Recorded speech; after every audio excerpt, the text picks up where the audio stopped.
Σας καλωσορίζουμε σε αυτήν την ημερίδα που διοργανώνουμε ο Οργανισμός Πνευματικής Ιδιοκτησίας μαζί με το Υπουργείο Πολιτισμού και το πρόγραμμα Knowledge Rights 21, με την υποστήριξη του Οργανισμού Βιομηχανικής Ιδιοκτησίας, του Οργανισμού Συλλογικής Διαχείρισης Έργων Λόγου ΟΣΔΕΛ και υπό την αιγίδα της Νομικής Σχολής του ΕΚΠΑ. Σας ευχαριστούμε πάρα πολύ που είστε εδώ.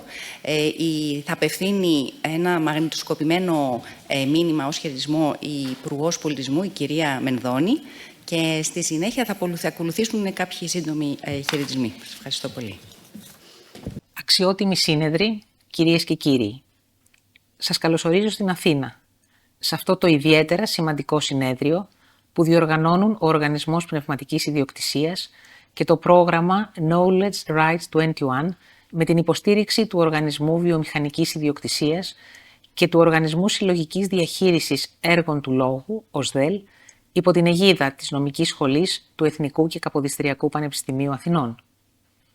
Είναι ιδιαίτερη τιμή να συμμετέχουν στο συνέδριο αυτό διακεκριμένοι επιστήμονες και ειδικοί από την Ελλάδα και το εξωτερικό για να συζητήσουν ένα θέμα που βρίσκεται στον πυρήνα της σύγχρονης κοινωνίας της γνώσης. Η πνευματική ιδιοκτησία δεν είναι απλώς ένα νομικό εργαλείο. Η πνευματική ιδιοκτησία είναι η βάση του πολιτισμού. Στην Ελλάδα, που έχει χαρίσει στον κόσμο αιώνες δημιουργίας και καινοτομίας, κατανοούμε βαθιά τη σημασία της προστασίας του πνευματικού έργου. Από τα αρχαία κείμενα μέχρι τις σύγχρονες ψηφιακές δημιουργίες, κάθε έργο αντιπροσωπεύει την προσωπική έκφραση του δημιουργού του. Ο Οργανισμός Πνευματικής Ιδιοκτησίας, με τον οποίο το Υπουργείο Πολιτισμού συνεργάζεται στενά, διαδραματίζει καθοριστικό ρόλο στην προστασία και προώθηση των δικαιωμάτων της πνευματικής ιδιοκτησίας στη χώρα μας. Μέσω της επιστημονικής του δραστηριότητας, της εκπαίδευσης και της ενημέρωσης, ο οργανισμός συμβάλλει στη δημιουργία ενός σύγχρονου πλαισίου που εξισορροπεί τα δικαιώματα των δημιουργών με τις ανάγκες της κοινωνίας της πληροφορίας. Παράλληλα όμως, ως Υπουργείο Πολιτισμού αναγνωρίζουμε ότι ο πολιτισμός ανθίζει όταν υπάρχει ισορροπία μεταξύ της προστασίας των δικαιωμάτων των δημιουργών και της νόμιμης πρόσβασης στη γνώση και τη δημιουργία. Είναι αναγκαία η διάχυση της γνώσης και η πρόσβαση στην επιστήμη που με τη σειρά τους παράγουν νέα δημιουργικότητα και νέες καινοτομίες. Στην ψηφιακή εποχή, οι προκλήσεις γίνονται όλο και πιο σύνθετες.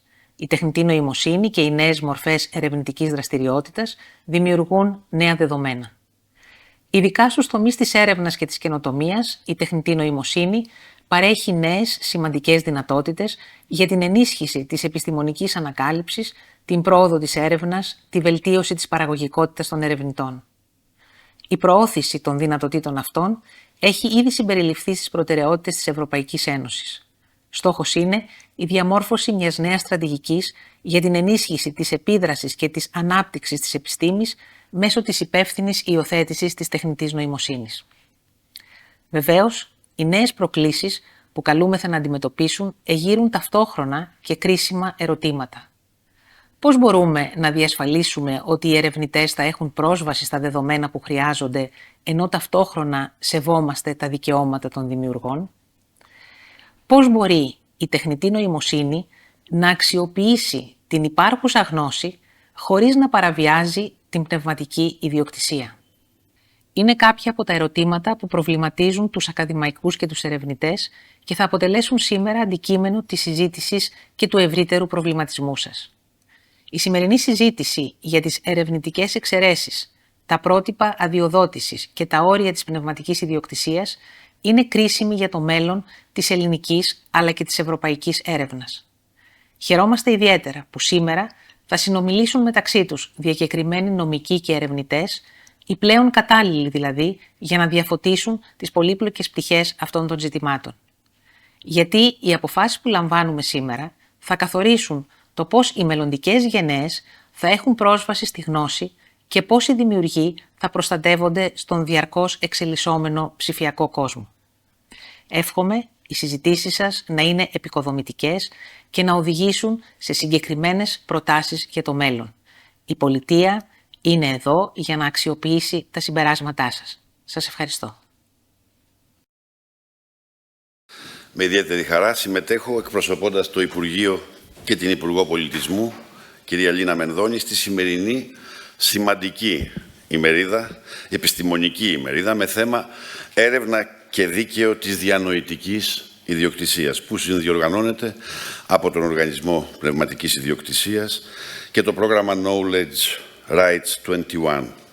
Η πρωτοβουλία αυτή έχει τη δική της σημασία σε μια κοινή συστράτευση και για την προάσπιση της διανοητικής ιδιοκτησίας στην διευρυμένη έννοιά της, διευρυμένη ώστε να περιλαμβάνει τόσο τη βιομηχανική ιδιοκτησία όσο και την πνευματική ιδιοκτησία, η οποία αφορά τα λογοτεχνικά, επιστημονικά και εν γέννη καλλιτεχνικά έργα.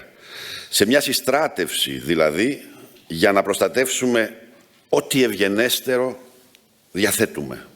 Τα τέκνα του πνευματικού μόχθου, της ανθρώπινης δημιουργικότητας και φαντασίας και του ανθρώπινου στοχασμού. Και είναι σημαντική γιατί αποπειράται να αναδείξει θέματα που απασχολούν ιδιαίτερα τόσο τους δημιουργούς όσο και το ίδιο το νομικό κόσμο. Θα έχουμε την ευκαιρία να ακούσουμε σημαντικές απόψεις πάνω σε ένα διαρκώς εξελισσόμενο πεδίο, όπου τα ερωτήματα αναφύονται με επιμονή. Κυρίες και κύριοι, ο Οργανισμός Πνευματικής Ιδιοκτησίας έχει ένα διαρκώς δυσκολότερο έργο να επιτελέσει, καθώς οι προκλήσεις στην εποχή της τεχνητής νοημοσύνης αυξάνονται ραγδαία. Με αποτελεσματικότητα και προσήλωση ανταποκρίνεται επάξια στο ρόλο του. Όπως ανέφερα, η σημερινή εκδήλωση αποτελεί μια χρήσιμη ευκαιρία ενημέρωσης για την κοινή πρόκληση της προάσπισης της πνευματικής ιδιοκτησίας. Η πνευματική ιδιοκτησία, ίσως περισσότερο από οποιαδήποτε άλλη μορφή ιδιοκτησίας, είναι ευάλωτη. Στο σύγχρονο ψηφιακό σύμπαν, με την επέλαση της τεχνητής νοημοσύνης, η προστασία αυτή γίνεται πραγματικά ζωτικής σημασίας, καθώς η σύγχρονη πειρατεία που πάντοτε προπορεύεται τεχνολογικά, έχοντας πλέον επιστρατεύσει και αυτή την τεχνητή νοημοσύνη, απειλεί να εγκαθιδρύσει ένα καθεστώς ψηφιακής ανομίας. Είναι χρέος μας να υπερασπιστούμε το πνευματικό έργο με όλους τους τρόπους και για όλους τους λόγους. Οι δε ρυθμοί που επιβάλλει ο ψηφιακός κόσμος συρρικνώνουν τα χρονικά περιθώρια της αντίδρασής μας, που πρέπει να είναι αστραπιαία, να προλαμβάνει και να απαντά. Η προστασία, η οποία αποκρισταλώνεται στην νομοθεσία, ξεκινά απαρέγκλιτα από υψηλή τεχνική εξειδίκευση και εκεί υλοποιείται ώστε να είναι πιο αποτελεσματική. Εμείς στο Υπουργείο Πολιτισμού, υπό την καθοδήγηση της Υπουργού Λίνας Μενδώνη, φέραμε και νομοθετήσαμε το νόμο 5179 του 2025, ο οποίος συμβάλλει στη βελτίωση της προστασίας των πνευματικών δικαιωμάτων και την αποτελεσματική αντιμετώπιση της πειρατείας στο διαδίκτυο, καθώς αποδίδουμε πλέον ευθύνες και στον ίδιο το χρήστη, μιας και, όπως έχω συνηθίσει να λέω, το ταγκό για να χορευτεί θέλει πάντα δύο. Παράλληλα, νομοθετήσαμε διατάξεις με τις οποίες ισχυροποιούμε τον Οργανισμό Πνευματικής Ιδιοκτησίας, καθιστώντας τον περισσότερο ευέλικτο στο να αντιμετωπίζει ενδεχόμενες παραβιάσεις της νομοθεσίας. Έτσι, σήμερα μπορούμε να αναφέρουμε χειροπιαστές, πραγματικές αλλαγές που φέραμε και που ήδη συμβάλλουν ουσιαστικά στην προάσπιση του πνευματικού έργου και του πνευματικού δικαιώματος. Όμως, η μάχη για την προστασία της πνευματικής ιδιοκτησίας είναι κοινή, κρίσιμη και εκτείνεται βαθιά στο μέλλον. Αυτή τη μάχη, αυτό τον αγώνα, οφείλουμε να τον δώσουμε όλοι μαζί, ενώνοντας δυνάμεις, μοιραζόμενοι γνώσεις, σχεδιάζοντας πολιτικές. Εύχομαι καλή επιτυχία στις εργασίες σας. Θα παρακολουθώ, έστω και αν όχι από κοντά, διότι οι υποχρεώσεις υπηρεσιακές είναι πολλές, αλλά σίγουρα θα παρακολουθώ και θα ενημερώνομαι για τα αποτελέσματα που είμαι σίγουρος πως θα είναι χρήσιμα και θα συμβάλλουν στη χάραξη των σωστών πολιτικών. Σας ευχαριστώ.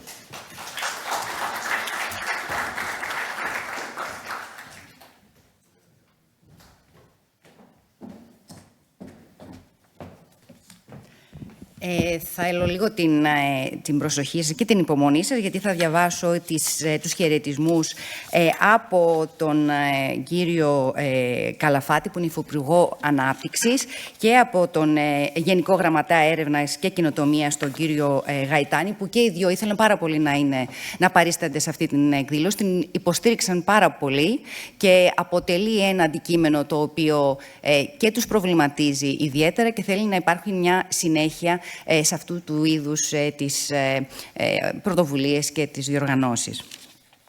Κύριε Πρόεδρε, εκλεκτοί προσκεκλημένοι κυρίες και κύριοι, σε μια εποχή όπου η γνώση και η καινοτομία αποτελούν στρατηγικά εργαλεία ανάπτυξης, η προστασία των πνευματικών δημιουργημάτων είναι όχι μόνο απαραίτητη, αλλά και καθοριστική για την πρόοδο της κοινωνίας και της οικονομίας. Η έρευνα γεννά λύσεις, τεχνολογίες, ιδέες και νέες προοπτικές. Για να μπορέσουν όμως αυτές να αξιοποιηθούν με τρόπο δίκαιο και αποτελεσματικό, απαιτείται ένα σαφές και λειτουργικό νομικό πλαίσιο. Το δίκαιο της διανοητικής ιδιοκτησίας είναι ο μηχανισμός που διασφαλίζει την ηθική και οικονομική αξιοποίηση της γνώσης, ενισχύοντας την εμπιστοσύνη και την ασφάλεια στο ερευνητικό οικοσύστημα. Στο Υπουργείο Ανάπτυξης εργαζόμαστε συστηματικά για τη δημιουργία ενός περιβάλλοντος που ενθαρρύνει την έρευνα και την καινοτομία. Στηρίζουμε τις υποδομές, ενισχύουμε τους ανθρώπινους πόρους και προωθούμε πολιτικές που διασφαλίζουν την προστασία των ερευνητικών αποτελεσμάτων. Η συνεργασία με θεσμικούς φορείς όπως ο ΟΠΗ, ο ΟΒ και ο ΣΔΕΛ είναι κρίσιμη για την επίτευξη αυτών των στόχων. Με αυτές τις σκέψεις εύχομαι καλή επιτυχία στις εργασίες του συνεδρίου σας. Σταύρος Καλαφάτης, Υφυπουργός Ανάπτυξης. Και το χαιρετισμό του Γενικού Γραμματέα Έρευνας και Καινοτομίας του κυρίου Γαϊτάνη. Αξιότιμοι διοργανωτές, αγαπητοί προσκεκλημένοι, φίλοι της έρευνας και της καινοτομίας, κυρίες και κύριοι, με ιδιαίτερη χαρά και τιμή σας απευθύνω ένα σύντομο χαιρετισμό στην επιστημονική ημερίδα με τίτλο «Έρευνα και Δίκαιο Διανοητικής Ιδιοκτησίας» που διοργανώνει ο Οργανισμός Πνευματικής Ιδιοκτησίας και το πρόγραμμα Knowledge Rights 21, με την υποστήριξη του Οργανισμού Βιομηχανικής Ιδιοκτησίας και του ΟΣΔΕΛ και υπό την αιγίδα της Νομικής Σχολής του Εθνικού Καποδιστριακού Πανεπιστήμιου Αθηνών. Η σημερινή ημερίδα αποτελεί μια εξαιρετική πρωτοβουλία που αναδεικνύει τη σημασία της διασταύρωσης της έρευνας με το δίκαιο της διανοητικής ιδιοκτησίας, σε μια εποχή όπου η πρόσβαση στη γνώση και η ανοιχτή επιστήμη αποτελούν πυλώνες της ευρωπαϊκής στρατηγικής για την έρευνα και την καινοτομία. Η ημερίδα αποτελεί συνάντηση αφιερωμένη στην ενίσχυση της δημιουργικότητας, της επιστημονικής αριστείας και της προστασίας της διανοητικής ιδιοκτησίας. Η Γενική Γραμματεία Έρευνας και Καινοτομίας, ως πυλώνας της Εθνικής Στρατηγικής για την Έρευνα, την Καινοτομία και την Τεχνολογική Ανάπτυξη, επενδύει συστηματικά στην υποστήριξη των δημιουργών, των ερευνητών και των καινοτόμων επιχειρήσεων, προωθώντας ένα οικοσύστημα που σέβεται και αξιοποιεί τα δικαιώματα πνευματικής και βιομηχανικής ιδιοκτησίας. Η Γραμματεία μας στηρίζει ενεργά δράσεις που ενισχύουν τον διάλογο μεταξύ της επιστημονικής κοινότητας, των νομικών φορέων και των οργανισμών διαχείρισης δικαιωμάτων, με στόχο τη διαμόρφωση ενός πλαισίου που προάγει την ελεύθερη και δίκαιη πρόσβαση στη γνώση, διασφαλίζοντας παράλληλα τα δικαιώματα των δημιουργών. Τα χρηματοδοτικά εργαλεία τα οποία σχεδιάζουμε περιλαμβάνουν την υποστήριξη δράσεων που αφορούν και στην κατοχήρωση των πνευματικών δικαιωμάτων. Η Γενική Γραμματεία Έρευνας και Καινοτομίας ενισχύει ερευνητικά έργα που περιλαμβάνουν και την κατοχήρωση ευρεσιτεχνιών ή άλλων μορφών διανοητικής ιδιοκτησίας μέσω προγραμμάτων όπως η Νέα Ενιαία Δράση Κρατικών Ενισχύσεων, Ερευνό Καινοτομό. Τα αποτελέσματα της έρευνας υποστηρίζονται επίσης μέσω κέντρων καινοτομίας και των γραφείων μεταφοράς τεχνολογίας. Οι δομές αυτές βοηθούν στην εμπορική αξιοποίηση της έρευνας συμπεριλαμβανομένης της κατοχήρωσης και διαχείρισης δικαιωμάτων διανοητικής ιδιοκτησίας. Παράλληλα, η Γενική Γραμματεία προωθεί την ανοιχτή πρόσβαση σε ερευνητικά δεδομένα και δημοσιεύσεις, όμως τονίζει την ισορροπία μεταξύ ανοιχτής επιστήμης και προστασίας των δικαιωμάτων των δημιουργών. Μέσα από συνεργασίες με φορείς όπως ο ΟΒ και ο ΟΠΗ, ενισχύουμε την προστασία της καινοτομίας, την τεχνολογική μεταφορά και την ανοιχτή επιστήμη, με στόχο τη δημιουργία ενός βιώσιμου και ανταγωνιστικού περιβάλλοντος για την ελληνική γνώση και παραγωγή. Η Γενική Γραμματεία Έρευνας και Καινοτομίας προσβλέπει σε έναν γόνιμο διάλογο που θα αναδείξει τις προσκλήσεις και τις ευκαιρίες της εποχής μας. Θερμά συγχαρητήρια στους διοργανωτές για την πρωτοβουλία και εύχομαι κάθε επιτυχία στις εργασίες της σημερινής ημερίδας, ο Γενικός Γραμματέας Έρευνας και Καινοτομίας, κ. Γαϊτάνης. Τέλος, last but not least, θα ήθελα να καλέσω τον πρόεδρο του Οργανισμού Πνευματικής Ιδιοκτησίας, τον κύριο Τσίρη, ο οποίος μας στηρίζει πάντα σε όλες τις ιδέες που έχουμε και στις προτάσεις μας και όπως μαζί και το Δικαιωτικό Συμβούλιο του ΟΒΗ είναι πάντα ορογό μας.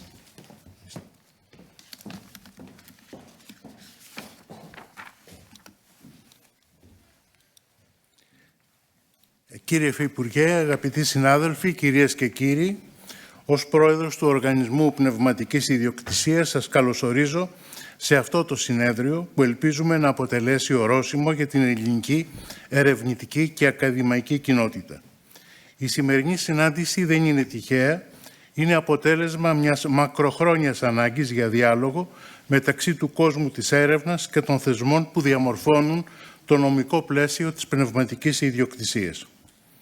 Ο Οργανισμός Πνευματικής Ιδιοκτησίας ιδρύθηκε με στόχο να γεφυρώσει ακριβώς αυτό το χάσμα. Δεν είμαστε απλώς ένας θεσμός που εφαρμόζει νόμους, είμαστε ένας οργανισμός που προσπαθεί να κατανοήσει, να ερμηνεύσει και να προσαρμόσει το δίκαιο της πνευματικής ιδιοκτησίας στις σύγχρονες ανάγκες της κοινωνίας της γνώσης. Μέσω των ερευνητικών μας πρωτοβουλειών, των επιστημονικών μας δημοσιεύσεων και των εκπαιδευτικών μας δραστηριοτήτων, προσπαθούμε να δημιουργήσουμε ένα περιβάλλον όπου η καινοτομία και η δημιουργικότητα μπορούν να ανθίσουν, ενώ παράλληλα διασφαλίζεται η προστασία των δικαιωμάτων όλων των εμπλεκόμενων. Ως ακαδημαϊκός κατανοώ άμεσα τις προκλήσεις που αντιμετωπίζουν οι ερευνητές σήμερα. Χρειάζονται πρόσβαση σε τεράστιες βάσεις δεδομένων, δυνατότητα επεξεργασίας πολυμεσικού υλικού, ελευθερία να χρησιμοποιούν τεχνολογίες τεχνητής νοημοσύνης για την ανάλυση κειμένων και εικόνων, ταυτόχρονα πρέπει να είναι βέβαιοι ότι η δική τους ερευνητική δουλειά θα προστατευτεί από παράνομη χρήση. Αυτή η διτή ανάγκη πρόσβασης και προστασίας βρίσκεται στην καρδιά των συζητήσεων που θα γίνουν σήμερα. Οι ερευνητικές εξαιρέσεις, τα μοντέλα αδειοδότησης και τα υπόλοιπα θέματα συζήτησης δεν είναι τεχνικά ζητήματα, είναι εργαλεία που καθορίζουν το μέλλον της γνώσης. Χαιρόμαστε ιδιαίτερα που φιλοξενούμε σήμερα τον Bruce O'Kale από το Internet Archive, έναν οργανισμό που αποδεικνύει στην πράξη πώς μπορεί να λειτουργήσει η ψηφιακή διατήρηση σε παγκόσμια κλίμακα. Το επίτευγμα του 1 τρισεκατομμυρίου αρχιοθετημένων ιστοσελίδων δεν είναι απλώς ένας αριθμός, είναι μια απόδειξη ότι η τεχνολογία μπορεί να υπηρετήσει τη διατήρηση της ανθρώπινης γνώσης. Οι σημερινοί ομιλητές από την IFLA και τον IFRO, το Πανεπιστήμιο του Δουβλίνου, την Κύπρο και τη Βουλγαρία, φέρνουν εμπειρίες από διαφορετικά νομικά συστήματα και πολιτιστικά περιβάλλοντα. Αυτή η πολυφωνία είναι απαραίτητη για να κατανοήσουμε τις παγκόσμιες τάσεις και να διαμορφώσουμε κατάλληλες πολιτικές. Όσο πει, οραματιζόμαστε μια Ελλάδα όπου οι δημιουργοί αισθάνονται ασφαλείς ότι τα έργα τους προστατεύονται, οι ερευνητές έχουν σαφή νομικά εργαλεία για τη δουλειά τους, οι πολίτες έχουν δίκαιη πρόσβαση στη γνώση και τον πολιτισμό. Η καινοτομία και η δημιουργία συνυπάρχουν αρμονικά. Αυτό το όραμα δεν μπορεί να ελαιοποιηθεί από έναν φορέα μόνο. Χρειάζεται συνεργασία μεταξύ του Υπουργείου Πολιτισμού και του Υπουργείου Ανάπτυξης, της ερευνητικής κοινότητας, των οργανισμών συλλογικής διαχείρισης, των πανεπιστημίων και των διεθνών εταίρων μας. Σας καλώ να συμμετάσχετε ενεργά στις συζητήσεις που ακολουθούν. Μην διστάσετε να θέσετε τα δύσκολα ερωτήματα, να προκαλέσετε τις παραδοχές μας, να μοιραστείτε τις εμπειρίες σας. Μόνο μέσω ενός ειλικρινού και επικοδομητικού διαλόγου μπορούμε να φτάσουμε σε λύσεις που θα εξυπηρετούν όλους. Το μέλλον της έρευνας και της πνευματικής ιδιοκτησίας διαμορφώνεται σήμερα εδώ από όλους εμάς. Θα ήθελα επίσης, κλείνοντας, να ευχαριστήσω όλους τους συνδιοργανωτές αυτής της ημερίδας, τον οργανισμό μας, τα στελέχη του οργανισμού, την αναπληρώτρια διευθύντρια την κυρία Παπαδοπούλου, που είναι η ψυχή αυτής της διοργάνωσης, και όλους τους υπαλλήλους του οργανισμού που με αυταπάρνηση βοηθούν πάντοτε στις στη διοργάνωση όλων αυτών των εκδηλώσεων.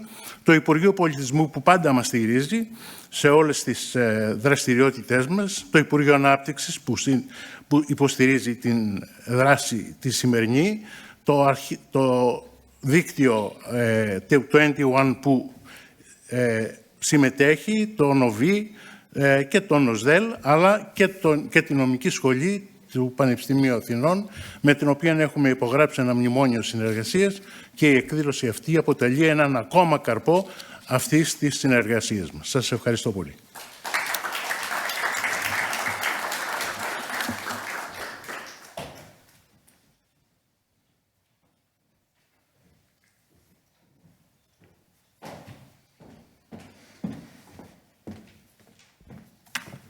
Και τώρα αρχίζουμε.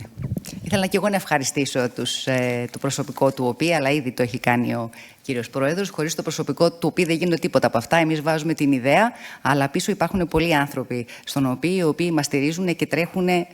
Οπότε ένα μεγάλο ευχαριστώ και ειδικά στη Μαρία τη Ράπτη, τον Νίκο τον Σταυρόπουλο, την Εύα την Κοκκίνου και τον Γιάννη τον Αγνωστόπουλο, οι οποίοι είναι πάντα οι άνθρωποι που τρέχουν, που είναι πίσω από κάθε συνέδριο και κάθε διοργάνωση του ΟΠΗ. Θα καλέσω τους επόμενους, μάλλον θα δώσω το λόγο στον κύριο Γλωσιώτη, που είναι ο συντονιστής του πρώτου πάνελ. Άμα θέλετε να καλέσετε τους άνθρωπους που θα μη συμμετέχουν. Ωραία, οπότε ελάτε από εδώ πέρα. Ο κύριος Γλωσιώτης, ο οποίος είναι εθνικός συντονιστής για την Ελλάδα και την Κύπρο του προγράμματος Knowledge Rights 21. Θα ήθελα από τη μεριά μου να σας, κύριε Υφυπουργέ, αγαπητοί φίλοι και συνάδελφοι, να σας καλωσορίσω εκ μέρους του προγράμματος Knowledge Rights 21 στο παρόν συνέδριο. Το πρόγραμμα Knowledge Rights 21 είναι μια σύμπραξη της Παγκόσμιας Ομοσπονδίας Βιβλιοθηκονομικών Ενώσεων, της ΙΦΛΑ, της Ομοσπονδίας Ερευνητικών Βιβλιοθηκών της Ευρώπης, του ΛΥΜΠΕΡ και του ΣΠΑΡΚ. Χρηματοδοτείται από το πρόγραμμα Arcadia και σκοπό έχει να συνηγορήσει στην αλλαγή. Η αλλαγή που θα φέρει τις βιβλιοθήκες του 21ου αιώνα να λειτουργούν όπως πρέπει να λειτουργούν, παρέχοντας πρόσβαση στο κοινό τους, στους ερευνητές, στους ακαδημαϊκούς, στους ανθρώπους, στους πολίτες, στο ψηφιακό περιβάλλον. Έχει διάφορα ζητήματα και διάφορους τομείς στο οποίο ειδικεύεται, μεταξύ των οποίων είναι και το δίκαιο πνευματικής ιδιοκτησίας στο καινούριο ψηφιακό περιβάλλον. Με βάση αυτό το σκεπτικό, προτείναμε στον Οργανισμό Πνευματικής Ιδιοκτησίας, και θα ήθελα να ευχαριστήσω την κυρία Παπαδοπούλου και το σύνολο του προσωπικού του οργανισμού, τον κύριο Πρόεδρο του οργανισμού, για την άμεση ανταπόκριση στο αίτημά μας να συζητήσουμε δημόσια τα ζητήματα της πνευματικής ιδιοκτησίας στην έρευνα και την πρόσβαση στην έρευνα, την επαναχρησιμοποίηση στην έρευνα. Να ευχαριστήσω από αυτό το σημείο και τον οργανισμό, τον ΟΣΔΕΛ, Συλλογικό Διαχείριση Έργων Λόγου, και τον ΟΒΗ, γιατί κατανόησαν αμέσως τη σημασία αυτής της εκδήλωσης και συνεισφέρουν και στηρίζουν τη συγκεκριμένη συζήτηση. Και για να μην μακρηγορήσω, να καλέσω στο πάνελ τους τρεις ομιλητές της πρώτης συνεδρίας, τον κύριο Μπριούστερ Κέιλ, τον Γιάννη τον Τζάκονα και τον Στίβεν Βάιμπερ, να ξεκινήσουμε τη συζήτηση.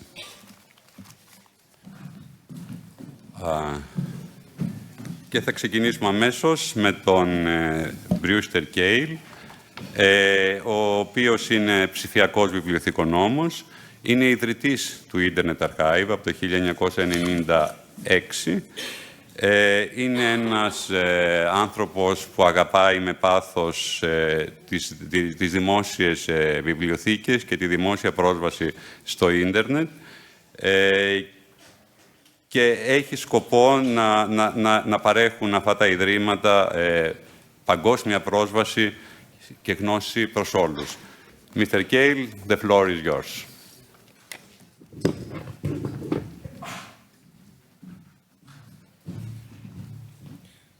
Thank you very much. This is a meeting that is a great honor to be here and of great importance. We have some shifts in technology, but also geopolitics that can make our lives easier or much, much harder. So I suggest this is a time that we should be preparing for this immediate future. Bink. Oh, this is an old website. You probably, if you know of the Internet Archive at all, you probably know it as the Wayback Machine. We have been collecting web pages from around the world since 1996 and making them publicly available. And this is just an old copy of this 1998 of how the web looked here. Next. The idea of this short talk is to talk about bringing our collections to life, to bring our libraries into a vital role in our social and educational behavior, and the opportunity that I see happening in Europe of public AI. Can we build AI for the public good? Can we do something different than, say, what the United States is doing or China is doing, but do it in Europe to build on European values, to build an AI that makes sense for people? This would be a grand opportunity, and there's precedent and some possibility here, but it must be taken strongly. Next. The Internet Archive Europe, where I've been spending a lot of time recently, but it was established in 2004 in Amsterdam. There's now a headquarters building, a beautiful canal house in Amsterdam. You're welcome to come visit, please do. It's nice to have a place. It's a nonprofit research library. Since 2004, there has been collections of European materials held on European soil. So the idea of a digital library, some of the opportunity is to have it in different places. And instead of having it all owned by one organization, one place, it's owned by different organizations. So Internet Archive Europe is an independent research library, and it has been useful to many of the cultural heritage organizations in Europe, and we see it growing. Internet Archive Canada has also grown greatly. This is not to say that the Internet Archive is leaving the United States. It's another leg on the stool. And if you know the history of libraries, it's very important. Libraries are destroyed. Libraries are destroyed by the powerful. And so that's just historically what happens. So let's design for it and see if we can survive the rise of different powers that are coming in place. But let's start with a celebration. In October, in 3 weeks, we will be celebrating a milestone that comes only once in a generation, or in many ways more than that. We have collected 1 trillion web pages. This is great in terms of the Internet Archive or Tim Berners-Lee's World Wide Web, but really it's about people. People, now over 1 billion voices in the last 30 years have chosen to share, to open themselves up, to be learned from by anybody and everybody. 1 trillion web pages, 1 billion voices in our library now is an amazing accomplishment. And I think it just, where corporations may be doing things that are difficult, governments are having troubles, but people are awesome. So I just want to say, celebrate that people are interested in sharing if they are not prevented. Next. But what happens to these collections? Well, these collections are important because what's on the current web gets taken down. Sometimes for good reasons, sometimes things that you don't think are good ideas. But publishers change what they're doing all of the time. And libraries' role is to preserve these materials and making them permanently accessible when the publisher has moved on, even when some of the publishers are governments. So in the United States, there's been a lot of takedowns, but there always are. The life of a web page is only 100 days before it's changed or deleted. 100 days. So if we are thinking of this as our culture, to stay in publishers' websites, this is not a good method. We need libraries to help preserve it for good reasons and for ones that you may not agree with. Next, there's other reasons that even libraries don't hold on to everything always. That they have a natural cycle where they want their space back for new things. Students want the space for something else. This is a collection at Leiden University of theses, of European theses from the last 400 years that they didn't want anymore. But so, unlike just throwing them away, what they did is they donated them, and so they will be preserved in an off-site repository that is not as easily accessible as this in terms of the physical materials, but they will be digitized and made available so people can use them in new and different ways. It's the evolution of how this works. And libraries and digital libraries have a role. Next. This is an interesting collection for me because it was donated from CABI, the Center for Agricultural and Biological Information. It is the product of empire. It is the product of the British government over the last 100 years to study the agricultural, pest, plant records from around the world, their whole empire, and go and have monitors in these places for over 100 years. And there were reports and periodicals and the like.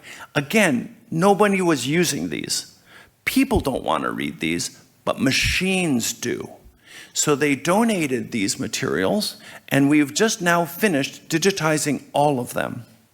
And what we want to do with these is help augment the AI systems that are helping climate scientists understand the impact of a changing climate. So what's going on, the pests and the problems in Mexico are soon arriving in Louisiana and Mississippi. So things are on the move. So these records over 100 years are of critical resource, but they're not going to be read by people. I've tried. Some of these are from 1932, Sri Lanka reports. People aren't going to read these, but machines can. So the opportunity of bringing our collections to life is a natural evolution of the publisher's works going into libraries, and libraries going and working with digital libraries, all in a smooth path. Next. But understanding what it means to have 1 trillion web pages is difficult. And we've been trying to figure out how to express this.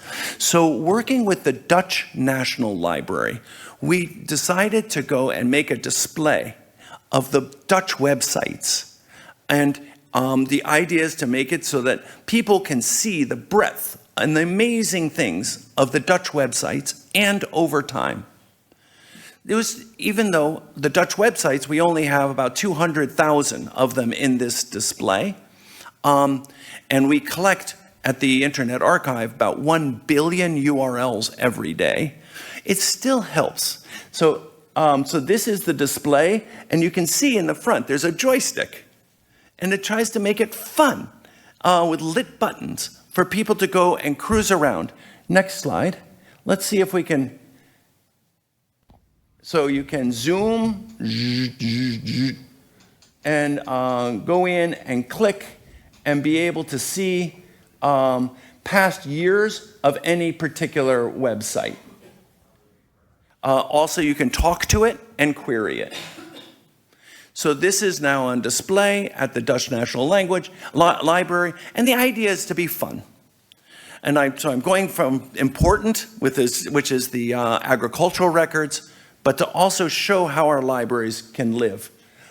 This is another way of interacting with large numbers of books in a fun way. So with a QR code with your phone, multiple people can make magnets to go and fly through collections, click on things, again on their phone, and then take the phone home with them with the book. So make it fun to go and have people understand. This is a collection of animated GIFs from GeoCities, which in the 1990s was sort of a publishing platform that was bought by Yahoo and then shut down. But we have it. And so we took all of the animated GIFs as a new way to find your way into it. Again, fun and games. Next. Arcade games, bringing software to life. Next. This is, I think, an important project you'll hear more about, to go and allow teachers to use web resources and to make stories and lessons in an infinite scroll where you see a Wikipedia page next to a movie, next to the writings of the children, or do this in a museum setting. It's a way of helping people understand their world that's very different from the current web we do. It's only possible because the materials are in a library. Because they're in a library, they can be used in new and different ways, different from how the publishers would only allow. So libraries are there to help people recontextualize and see things in new and different ways. Tapestries by Bob Stein, one of the great designers of our time, is one way. Next slide. Back to serious. In Europe, as I understand it, I am no lawyer, and I know I'm surrounded by lawyers, which can be a little intimidating. But as I understand it, there are provisions in European law to encourage libraries to do text and data mining, to do interesting research with their collections for scientific purposes. This is fantastic. This is not happening in the United States, where we just have lawsuits from publishers suing everybody and their brothers. In Europe, you've got some clarity to encourage libraries to bring their collections into this new technology to communities that really need it. Let me try to emphasize this a little more. In the United States, we have a problem with truth. People don't know what is true. They don't know whether the Holocaust happened, and that's not a joke. If you look at the internet, it's not that easy to tell. As one periodical, Current Affairs, put it, the truth is paywalled, the lies are free. People are confused, and I am old enough, and I helped many. I did the first search engine for the internet. I mean, I'm old enough to have done a lot of these pieces. I've seen this unfold. In the United States, we allowed search engines to happen.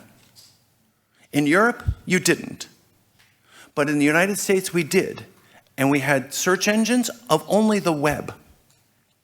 When we tried to bring other things into the web, like books and journal literature, it did not happen.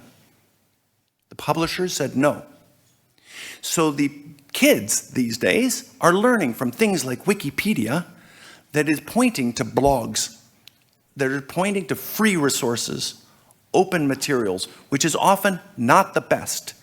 And I'd say part of the reason that the United States is having civic problems in its discourse is because big institutions did not fulfill their mandate in the digital world to bring the best we know within reach of our children. And if they will just learn from whatever they can get a hold of. And what they're getting a hold of isn't the best. We all know this. We can do better. And we can do better in Europe by building public AI. Climate GPT is an early example of this. Let's use this new tool to try to help us understand the climate issues. Let's use the best we know about climate, the research papers, the data, let's go and the research reports. Let's go and make models that are really designed for climate researchers. Yes, people too, but really climate researchers. So a research organization, Stichting DTN in Europe, and the Internet Archive Europe are working together to build Climate GPT. It has had a couple releases at Davos, and I see it as a clear cut what we need out of our new technology. With our best information, we can go and make some progress. Another project that we're working on with this group, next slide, is large language models of small languages. Can we go and encourage the diversity that is so important to Europe?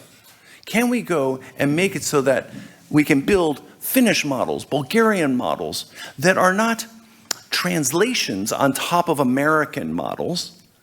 They're actually built bottom-up, foundational model with those materials. So we tried this with Afrikaans.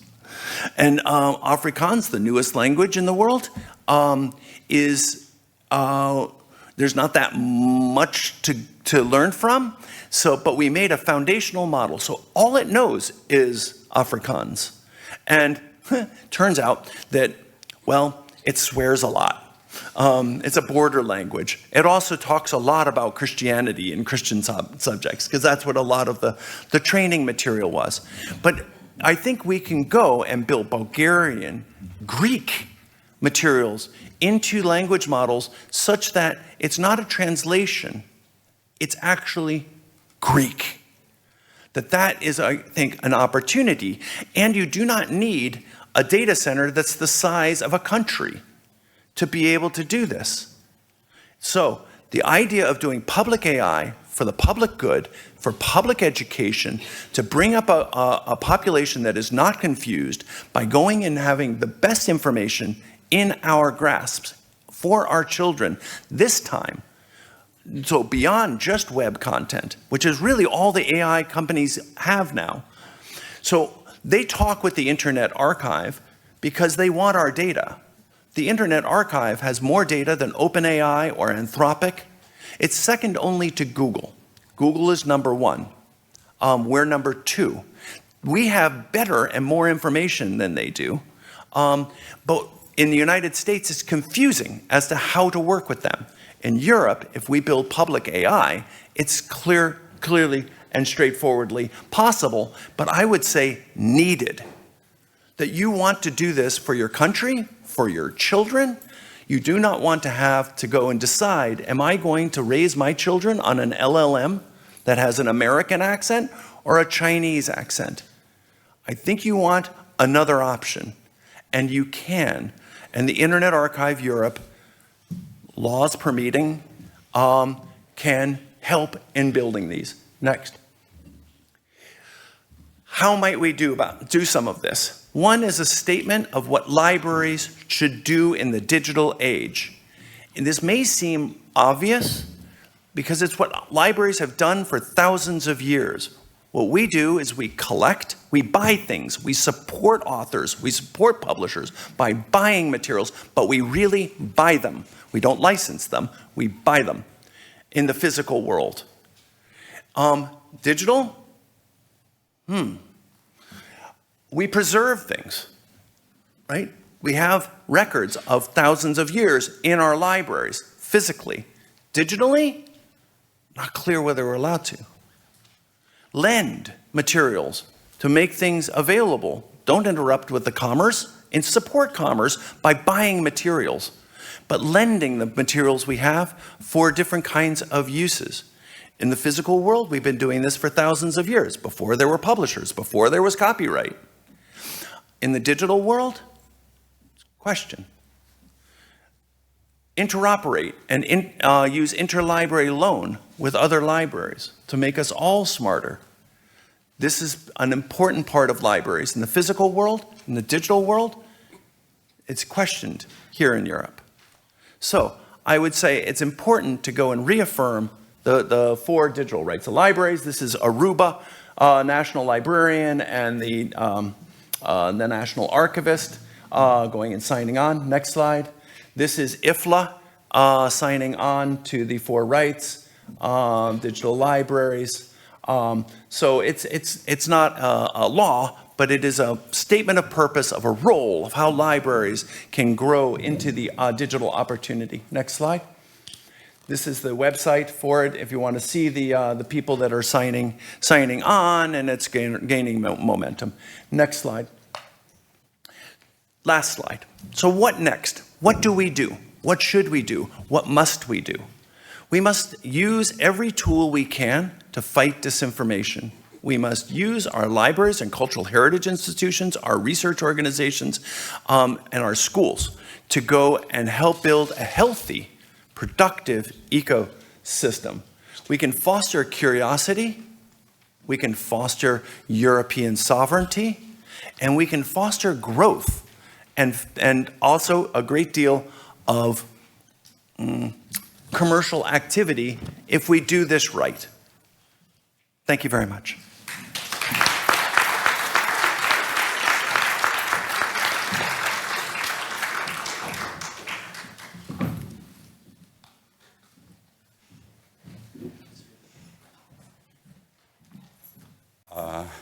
Θα ήθελα να ευχαριστήσω τον κύριο Κέιλ για την εξαιρετική παρουσίαση.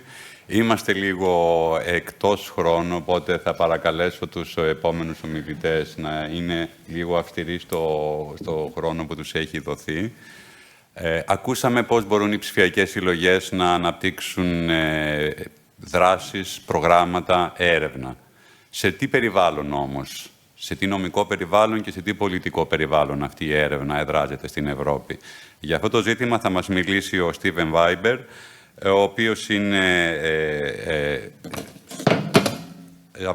Διευθυντής Εξωτερικών Σχέσεων της Παγκόσμιας Ομοσπονδίας Ενώσεων Βιβλιοθηκών. Χρόνια ασχολείται με την συνηγορία υπέρ των βιβλιοθηκών στο νέο περιβάλλον και ως μέλος του KR21 ασχολείται ιδιαίτερα με τα πνευματικά δικαιώματα και την πρόσβαση στη γνώση. Έχει δουλέψει χρόνια για την ΙΦΛΑ, πάνω από μία δεκαετία.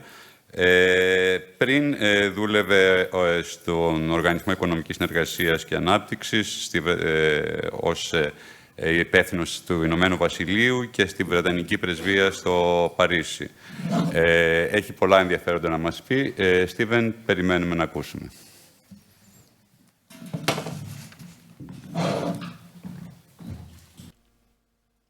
Keep this for my timing. So thank you, everyone. I think I'm very pleased to be here. I'm honoured for the invitation. Yorgos has introduced me. What you will have heard is also, I am not a lawyer like Brewster, so I already apologise for any massive faux pas that I give. But when I was looking through the title for this session, so it's the perspective. Oh, fantastic. Excellent, good. So I'll ask them to get my slides up in a second, so they'll shift the screen. But when looking at the title for this session, the perspectives of infrastructure, policy and users, I realised probably Yorgos wanted me to talk about the policy angle, which is what I'm going to do. I think it's interesting, firstly because it's timely that we do have the proposal of a European Research Act on the table in Brussels at the moment. And secondly, because when we're looking at policy, that gives that opportunity to think about what tools are appropriate to achieve what goal, where and how. So law absolutely has a role, but we also need to be ready to look at where law isn't necessarily appropriate. I think also this is a quote, and this is a legal quote. This is from the opinion of Advocate General Emiliou in the recent Pelham 2 case. So it's an ongoing case at the Court of Justice. But it underlines, just as in the same way, if we're trying to achieve research policy goals, there are different ways of doing it. We have to make choices. But also, in the way we apply the laws we have, in this case talking about copyright, implicitly we are taking decisions around, are we favouring the past or the future? Are we favouring users or producers? And it's not to say that you definitely want to say absolutely 100% this or 100% that, but there are choices that are being made within there. Briefly, to introduce Knowledge Rights 21, we were set up in 2021, supported by the Arcadia Fund, which comes from Tetra Pak, so it's not digital, which is positive sometimes. But the idea there is to make sure that some of the experiences, the voices, the needs of libraries and the researchers, the educators, the readers, the learners, that their experience, that their needs as the people who see what happens when laws hit reality, that those experiences are actually heard. And our argument is that we need to make sure that those fundamental rights to research, education, and culture are upheld. So this is the sort of slide that sets out the entire argument and removes any magic or mystery about what I'm going to say. But effectively, the argument I want to give within this is that when we think about research, when we think about copyright, we tend to be held back by a number of misconceptions, a number of assumptions, ways of thinking about things that I think may restrict how far we go and what we do in supporting research. But there are ways of fixing it, and I think in particular with the European Research Area Act, we have a possibility to fix some of those things. So most of my speech, most of my intervention is going to be focused on these epistemological problems, these challenges, these areas where we think that things work in certain ways, we frame questions in ways that don't necessarily help us. And so these are all questions. They're not in any particular order. I'm sure you can think of a better way of ordering them. There are 6 of them. But I think the idea is this isn't a single argument, but hopefully these are ideas that you can bear in mind, that you can use as we go through the rest of the day, as you engage, as you read subsequently about some of these debates, that hopefully help just with that process of reflection. So, first bad habit, the idea that actually research is not an area that needs legislation. This is a particularly strong idea at the European level, where traditionally research is seen as an area where you spend money, quite a lot of money, billions and billions of euros, and you do soft law things. So you pass codes, you start initiatives, you fund infrastructures and things like that. Now, I think part of this comes from a mental sense within the at the European level at least, that research, because it's public sector, you don't legislate for it, you fund it. Whereas innovation is private sector, you regulate for it. So there's a hesitation, and research is something that appears within the European treaties, but at the same time, it's the first time we have a piece of research-focused legislation out there. I think some of the resistance to this comes from within the research sector, though. I think naturally there is a worry about being over-regulated by government. We're seeing in some of the discussions around how do you do research freedom, the feeling comes out that, well, research freedom is precisely the government not trying to tell you what to do, the government not trying to set down rules and barriers and prescriptions for what you should do.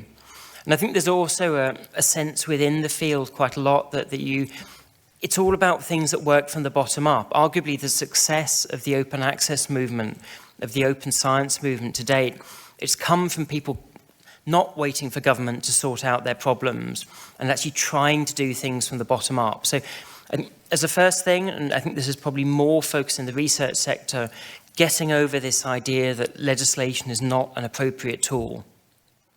At the same time, mirroring this, it's not like legislation is going to solve absolutely everything.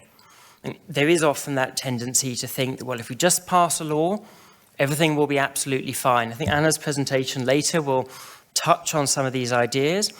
Legislation is great, it sets down parameters, but legislation on its own, it does not change attitudes. It does not change behaviors. It does not change funding or things like this. And so it's also important not to be naive about what's possible through legislation. So I think an additional point within this is also not being naive about what is possible through copyright legislation. I think we often see arguments in the debate that somehow through copyright we are going to solve the problem of immoral AI, exploitative AI, that we're going to solve problems around ethics, around all these questions. Copyright is not a tool for solving ethical issues. Copyright merely means that the person who can pay is able to do the unethical things. And so there's also, crucially, we shouldn't overestimate what we can do with any particular type of legislation. A third key point is we tend to legislate for means, not ends. And this is very much focusing on copyright per se. it often feels in the European debate that copyright, it's a bit like Switzerland. It does its own thing, it's independent from everyone else, and you can almost feel amongst research policymakers that they're a little bit scared. They're scared of the copyright people. They don't want to touch it. They don't want to go there. And so you can see this in some of the debate around AI. There are two completely separate debates going on. On the one hand, there are the tech evangelists, people being incredibly positive about all that we can do, all of these possibilities, and they don't mention AI copyright. And then on the other side, we have the debate around the risk of undermining copyright business models, the risk of undermining the rights of authors. And these two debates do not cross, they do not come together. I think also there is the fact, and clearly there are actors, there are organizations whose business model is based on the possibility to maximize copyright, to have the most extensive, the most exclusive copyright laws out there, because that, of course, means that you maximize your revenues. But ultimately, of course, copyright is a tool, not a goal. And I don't know, conversations I have with IFRO colleagues as well, I know we often tend to see things like open science as being opposite to copyright. And actually, that's not the case. Open science is just, it's a different way of using copyright. It's a choice that's been made around copyright that isn't the maximalist angle, but it is a part of it. And so I think, crucially, the risk about focusing on copyright as a tool is that we lose some of the nuance that there is. Copyright in the trade sector, for people who are producing music, people who are producing novels, people who are producing popular science, in that case, copyright is really central to their business model. That's the way that they make the money that allows them to be paid. And so the goal there is, how do you support this production in a way that obviously doesn't exclude people, doesn't make culture, doesn't make literature into a luxury good. Whereas in the research sector, the role of copyright is very different. It's one way out there of supporting some of the infrastructure required for research, but its role is very different. And if we treat it in the same way between the trade sector, the music sector, and the research sector, we miss some really important nuances. So there's really that need to step back and look at, well, why are we doing it? So that's where you've got that picture of Copernicus, is that it's important to have that Copernican shift, that you actually put supporting a vibrant cultural sector, supporting research, that needs to be in the middle, not necessarily copyright as a tool. Linked to that, and this is probably more of a critique of the competitiveness agenda as a whole, often when you hear European policymakers talking about the importance of competitiveness, they will say very freely, and protecting and expanding intellectual property rights is very important. And it sort of trips off the tongue. It's a natural thing that you say when you come from that sort of space. But again, there's a failure to actually reflect on different intellectual property rights work in different ways. Different intellectual property rights, they have an impact at different stages. Ooh, was that me? Maybe. Okay. Different intellectual property rights impact things at different stages of the process.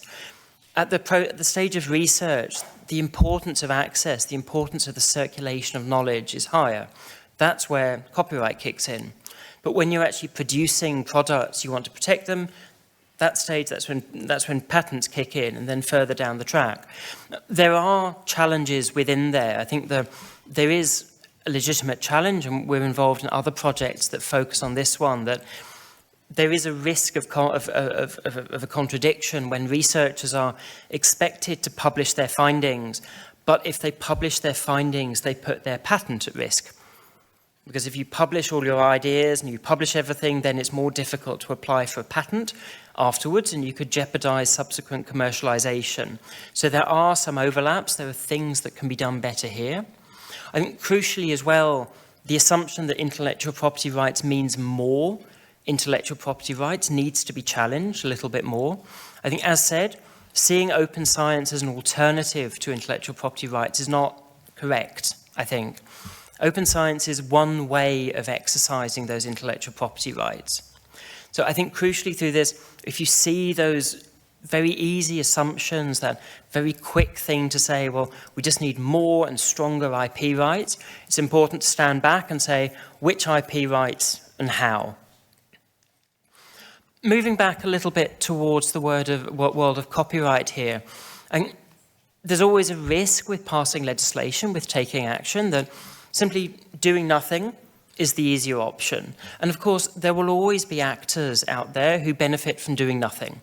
You know, the actors who are the most successful now, who are the most lucrative, who are making the most money, they will be happy with the status quo. That works for them. But the problem is, that isn't necessarily the right way forwards.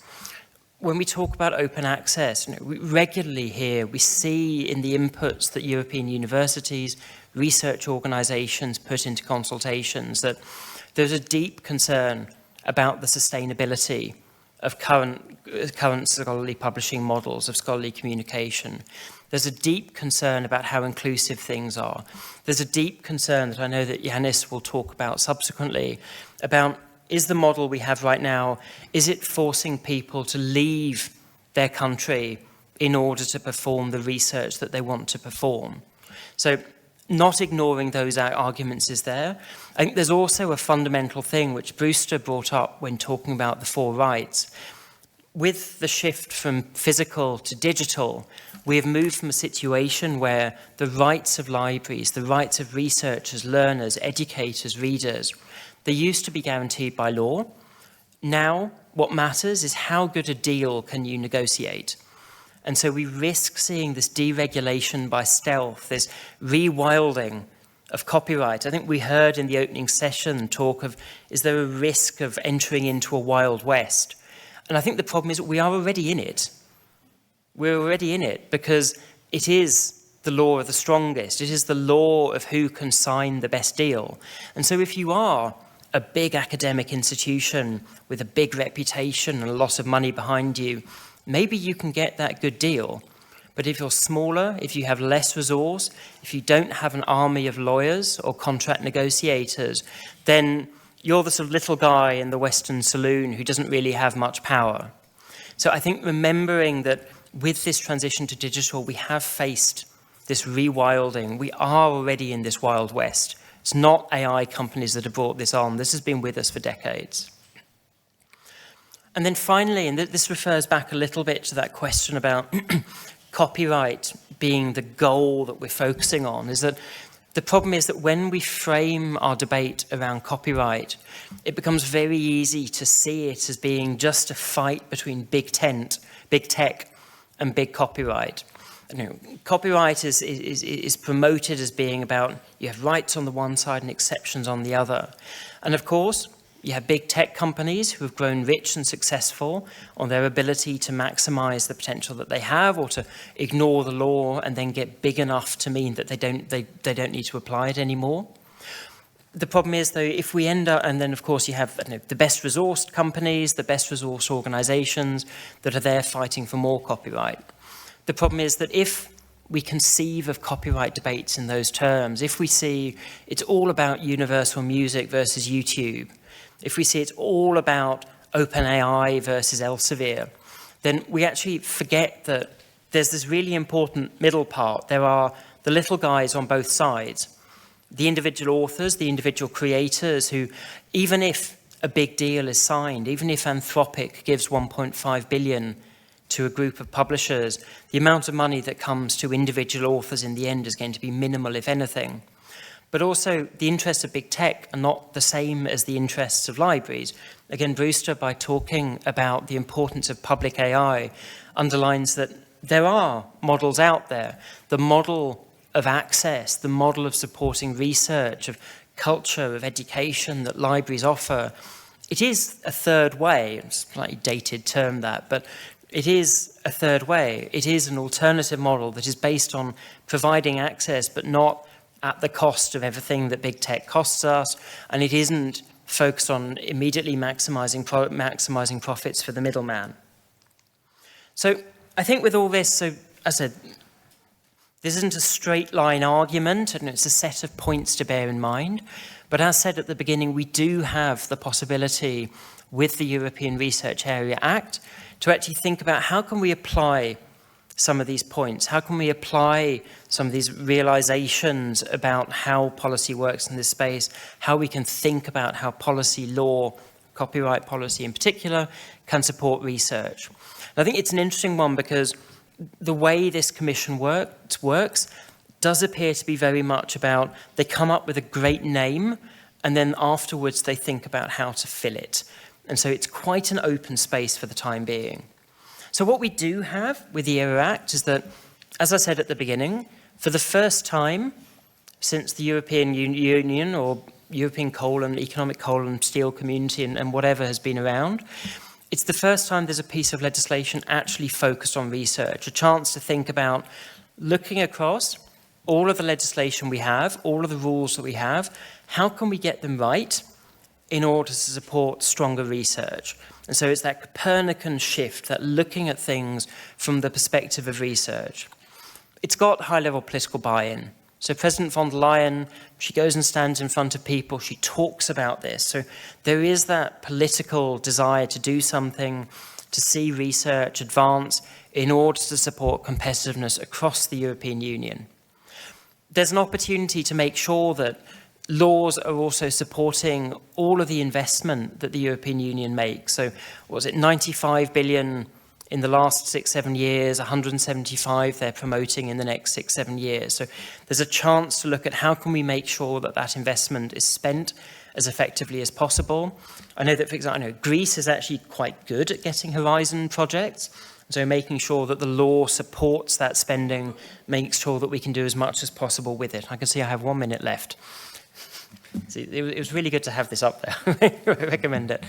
There is a strong evidence base. A lot of work has already been done. I encourage looking at a fantastic piece of work. It's very long, but looks at especially secondary publication right, data, research exceptions, and also crucially, they're doing it in quite an open way. So there's already been one public consultation. There will be an open questionnaire where you get to feed in.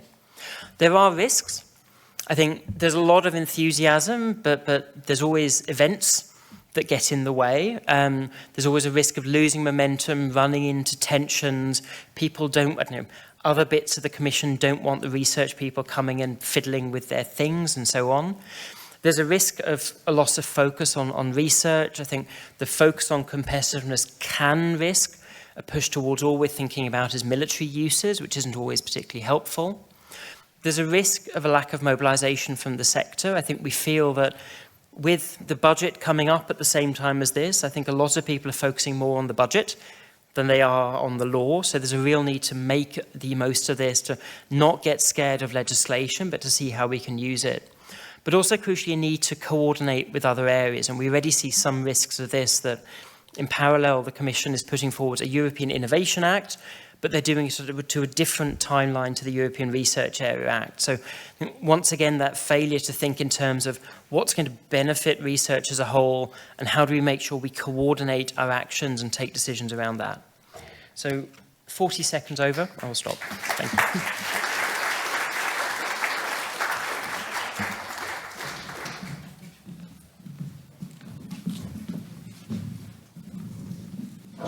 Ευχαριστούμε τον Στίβεν για τα τόσα χρήσιμα που μας είπε. Είδαμε λοιπόν τι μπορεί να κάνει η τεχνολογία σήμερα, τι μπορεί να κάνουν τα αποθηκευμένα αρχεία, τα δεδομένα και η χρήση τους.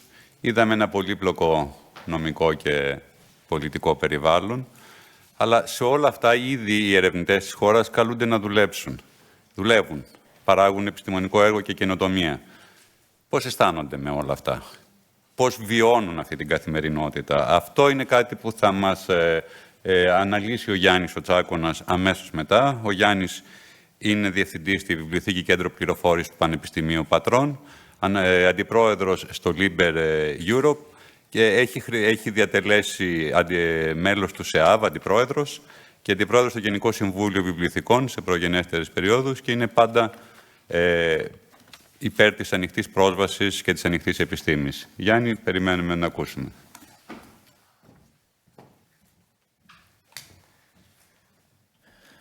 Καλημέρα. Ο Μπρούστερ είπε ότι κάποια στιγμή μπορεί να ακούσουμε το ελληνικό ChatGPT να μιλάει με αγγλική προφορά. Τώρα θα ακούσετε εμένα να μιλάω αγγλικά με ελληνική προφορά.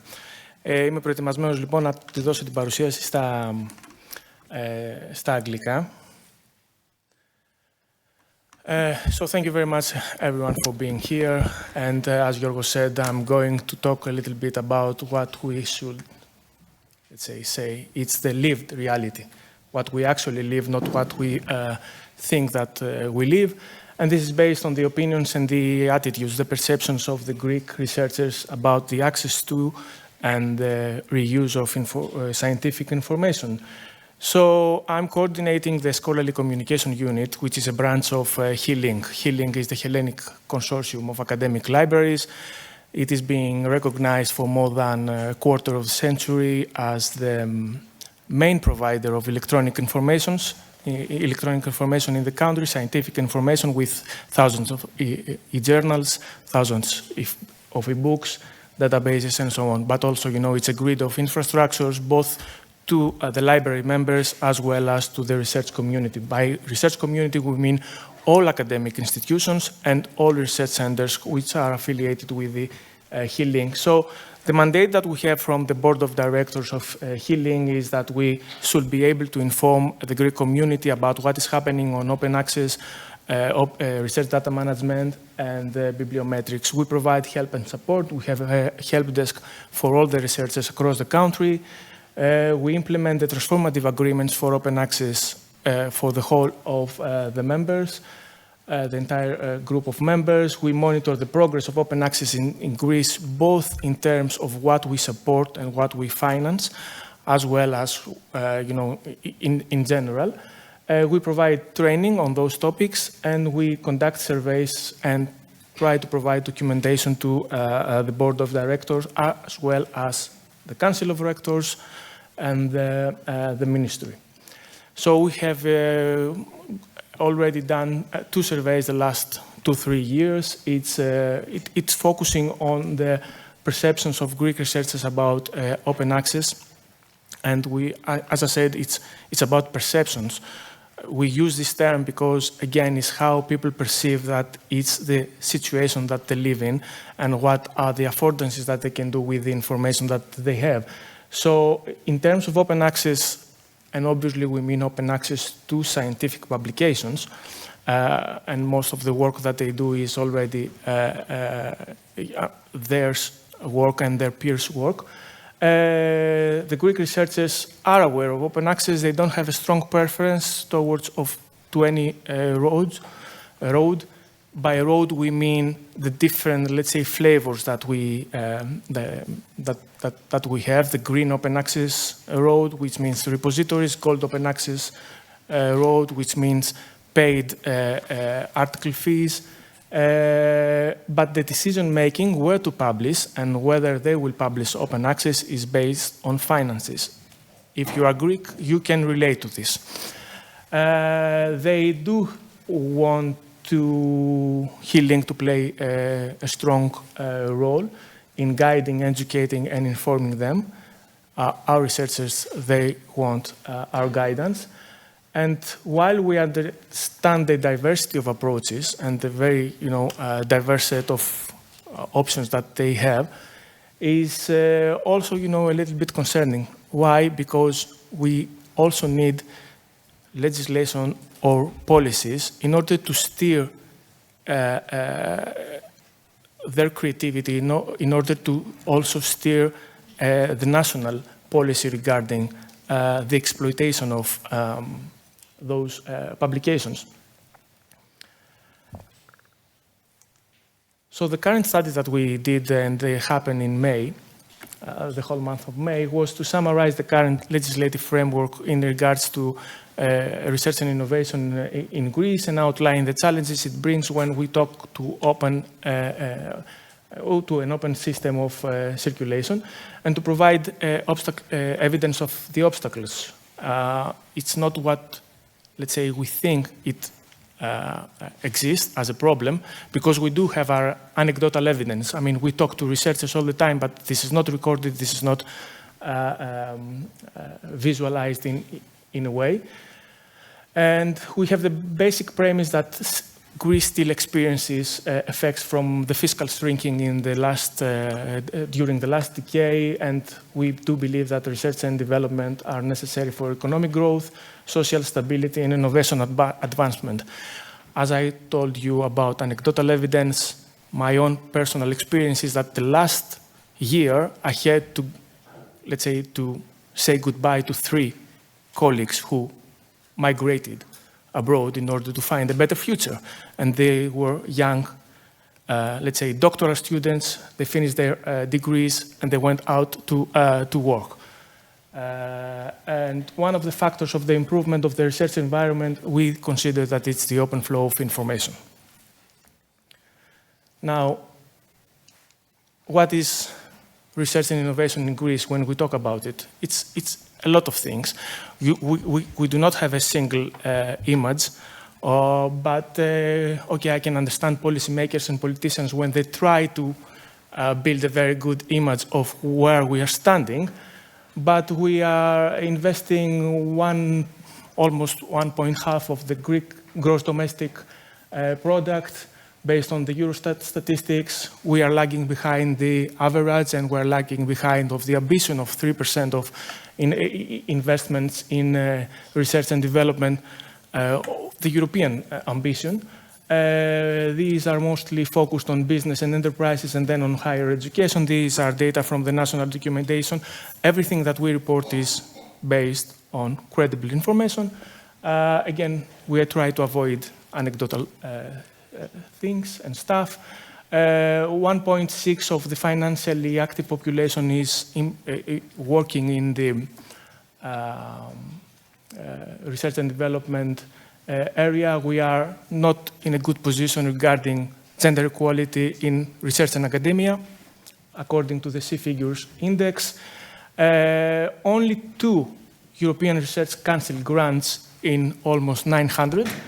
I think the Dutch have like 180. But as Stephen said, in Horizon Europe, we are in a very good position. 7th in the list of countries signing grants, not participating in grants and projects. Innovation, we are at the bottom of moderate innovators group, according to the European Innovation Scoreboard. Less money invested since last year, way less linkages between enterprises and the public sector. According to SciVal, a research analytics platform by Elsevier, we have almost 50% of the scholarly outputs in open access. We estimate that it is lower, but okay, if SciVal says this, we trust it, which means again that we are at the bottom of the list of the EU 27. Maybe Malta and Liechtenstein are below us. However, we have increased impact of our publication. There is a complex indicator, field-weighted citation index, which is above the European median. It means that we publish less open access than the rest, but still we have impact. So there is a potential here that it's not fully, let's say, exploited. Infrastructures, we have 28 national research infrastructures. I don't know how they work because they work with less money than the EU average. And according again to SciVal, maybe the Hellenic Industry Property Organization can verify that. We registered 85 patents in 2023 in all offices. Again, below the average, but again, a very competitive patent citation metric. These are figures that policymakers, especially in universities and research centers, can understand. These figures are that, the Ministries of Development, the Ministry of Digital Transformation, the Ministry of Education, of course, they can understand. Now, in terms of policy, we have 9 legislations, okay? Either nationally developed regulation or transposition of European directives, acts, and so on. There are a lot. Of course, the cornerstone of all this is the copyright law, which states the exceptions and limitations for non-profit organizations for research and education and so on. In Europe, when we, let's say, discuss with colleagues, it's the copyright law and the science law. And when it comes to the, let's say, the science law, although we don't have any explicit one, this is what I call the laws of research performing organization. They are describing the structures, they are describing the system, how we organize our production of knowledge. They are not focused on rights management. Nowhere in the text, everything is, let's say, redirected to private contracts, to the contractual law. I mean, if you want to exploit your products with a startup, with a spin-off, then it's an agreement between the interesting parties. This is what mostly the laws say there. There is an inclination towards linking research with the industrial sector. Even the newest law of academic institutions is very, very explicit on this. So we do not focus anywhere in those 9 legislations on matters of access to and reuse of scientific publications. We do not have a secondary publishing right, like 9 other countries in Europe have. And the most recent addition to this is Bulgaria, a country that, again, it's a neighboring country. We can relate with Bulgaria. I mean, we cannot easily relate with the Netherlands or with Belgium, but yes, with Bulgaria, we can understand the conditions. And we do not have any right retention policies anywhere in the system. There are some open access policies. They are not exercised. There are some initiatives, bottom-up, like the Hellenic Open Science Initiative, but again, nothing concrete and nothing useful that can be implemented and actually produce results. So we did a survey, because I understand that my time is passing, and we called everybody who works in public institutions, public and private institutions, and do research and development work. It was open for only 1 month. A very short, anonymous and targeted survey with 346 valid responses, not questions. Apologies. So mostly coming from academic institutions and research centers, a few people coming from startup spin-offs and the industry and enterprise, and there were some other people from public-private sector outside of academia, and one incubator, representative of incubator, and so on. Many engineers, a lot of people from the humanities. Greece, of course, has a very strong presence in the humanities and social sciences.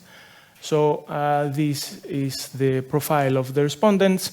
So we asked 2 questions. I think this is, that was the main purpose, to understand whether there is a state of urgency.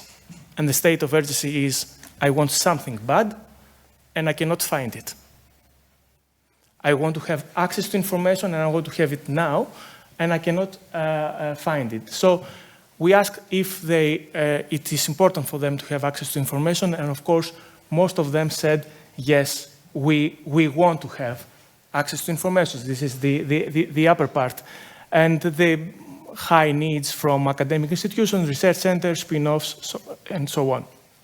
Enterprise industry, not so much, which means that it's around 4 out of 5. I mean, it's not like very, very low. But it's very, very frequent not to have access to information. And you must understand that when somebody conducts research, they want this exact piece of information.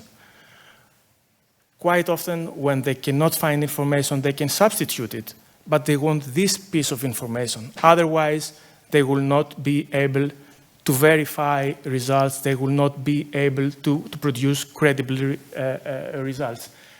So the upper right quadrant is this state of urgency.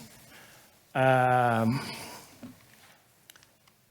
then we said, okay, if you want to share information, because I'm doing research, I'm writing papers, and I want to share it with Brewster and with Stephen, and because I have signed a contract with a publisher, I cannot share it. I cannot share it with my students. I cannot share it with my peers. The need to share it again is higher now in research centers and enterprise industry, because for them, I assume, that there is a situation that you want to share this to validate that you are producing things. It's much more experimental research that you are doing, not basic research. It's not only, for producing a very wealthy CV, but actually contributes to development. Needing disciplines are the natural health sciences, of course, and yes, it's much more balanced since the previous case, but again, it's a state of urgency. Now, the barriers that they have are based on practices by scientific publishers. First of all, is financial barriers when they want to access to information, subscribed information that they cannot have unless Healing provides to them or unless they pay themselves. So it's information behind paywalls. Non-central systems, which means, again, that here is a call for very central knowledge infrastructures, and libraries should be research libraries. Especially in LIBER, we consider that are knowledge infrastructures, and we should understand that infrastructure is a transparent thing, okay?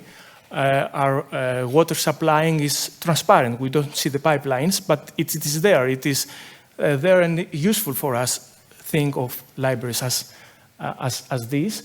The size and the relevance of collections, and then, of course, technological protection measures, especially to those who are doing engineering and technology work, as well as, in natural sciences. Now, when it comes to sharing, as I told you, it's about the contracts.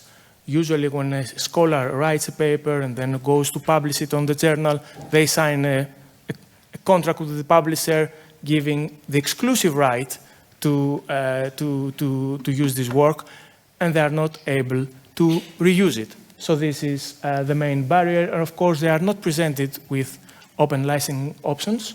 Sometimes even they are presented with, they might not agree. Lack of clear information and a lack of certainty. Oh, only 2 minutes, okay. So, yes, I will pass by through the comparing conditions, access and reuse of information in public-private partnerships. This is PPPs, public-private partnerships. When they were asked if it is easy to collaborate with either a private or a public stakeholder, more or less it is and it is not. Let's say it's in the middle of the scale. The thing is, the interesting finding was that the public institutions think that they can collaborate, but the private institutions say it's not easy for us to collaborate. Of course, there are private institutions that are governed by other conditions and other regulations, but it is very, very interesting. And the easiness to have access to and reuse of the same information with the public or private stakeholder. Again, it is in the middle of the scale. Now, the certainty to reuse information, whether we are certain if we can do it, because you must understand that scholars, they don't want to break the law. They understand that, here is a private contract, we respect the contract, we respect, the agreement, and of course there are other cultural traits in this, but in general they would like to be certain. That's why they want to have access. They want to be presented with open licensing options. Most of the scientific fields and organization types rated above the middle of the scale. This is 4.5, and 4.7 around is the certainty to reuse information that they have retrieved. First of all is, okay, I own this thing and I want to share it with others, how certain I am. And then the other question was, I have retrieved this information, how certain I am that I can share it with others. Now the conclusions, okay, we are Greeks, I don't know if, the English word is multinomy, but we have polynomia, okay? So, and this polynomia, this multinomy is creating a fragmented environment. We don't have any central policies, top-down things that help us, frame what we want to do. We don't have supportive legislation for the free circulation of knowledge like an SPR, a secondary publishing right. We don't have any rights retention policies, as I said. A mixture of legal and barriers keep researchers unprotected. Even many of them, they want to cross the Rubicon and go to a much more open practice. It is not easy for them because the contractual law in the scholarly practices facilitates third-party interests. It means that if the national policy or the national legislation were to be introduced and implemented, it should be there to serve the interests of the country in terms of innovation, in terms of improving the figures that we saw in the beginning. And this is also making more solid cultures that elsewhere in Europe are challenged. It's not, let's say, peculiar that SPR are in certain countries and are not in some else, like in the Netherlands. It's very successful environment. More confidence in sharing rather in accessing information. Researchers opt for policies because we asked them what kind of alternatives they would like. They said, we would like to have policies rather than legislation. This is linked with the concept that we often missing, which is academic freedom. And this academic freedom is not met easily elsewhere. But as I told you, policies here in the country are not exercised or are updated with rights retention clauses. And they would like also guidance and support because this lack preserves the uncertainty of action. They cannot be sure whether they act on the right path or not. So thank you very much for the attention.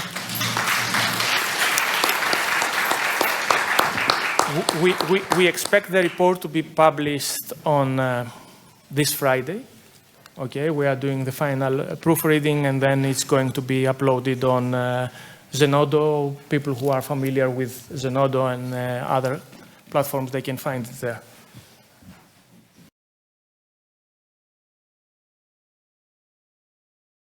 Καλησπέρα. Δεύτερο πάνελ. Θέμα εμπόδια πνευματικής ιδιοκτησίας στην καινοτομία στον τομέα της έρευνας και της εκπαίδευσης. Δεν θα πω πολλά, γιατί ούτως ή άλλως είμαστε λίγο εκτός χρόνου. Απλώς θέλω να πω ότι πάντα μας, για στον οργανισμό, μας ενδιέφερε. Είχαμε το νου μας πάντα να κάνουμε κάτι σχετικά με την έρευνα. Ήταν μια πολύ ευτυχή συγκυρία που το Knowledge Rights 21 πρότεινε να κάνουμε αυτό το event για την έρευνα. Και η δικιά μας η θέση, ειδικά σε αυτό το κομμάτι, σε όλα πρέπει να κρατάμε τις ισορροπίες, ειδικά στο κομμάτι της έρευνας, είναι ίσως ακόμα λίγο πιο ευαίσθητο, γιατί θέλουμε σαφώς να υπάρχει υποστήριξη της έρευνας και να βρεθούν τα κατάλληλα εργαλεία για την υποστήριξη. Απ' την άλλη, και σαν σκοπός του οργανισμού είναι να προστατεύουμε και τα δικαιώματα των δημιουργών. Οπότε, σε αυτή την περίπτωση, είναι δύσκολο να βρεθεί ισορροπία, όχι αδύνατο, και γι' αυτό άλλωστε διοργανώνουμε αυτή την εκδήλωση, ώστε να μπορούμε να βρούμε μέσα από το υφιστάμενο νομικό πλαίσιο, εάν υπάρχουν αυτές οι δυνατότητες, εάν όχι, τι θα μπορούσε να αλλάξει, αλλά αυτό είναι κάτι το οποίο αφορά μια μελλοντική κατάσταση, αλλά θα πρέπει να δούμε και σε αυτή την περίπτωση ποιες είναι οι δυνατότητες που δίνονται. Δεν θα πω άλλα, δεν θέλω να χάσουμε άλλο χρόνο. Θα ξεκινήσουμε ο κύριος Now, I switch to English now. Our first speaker is the Professor Ben Justin Ute. He's actually, it's okay, thank you.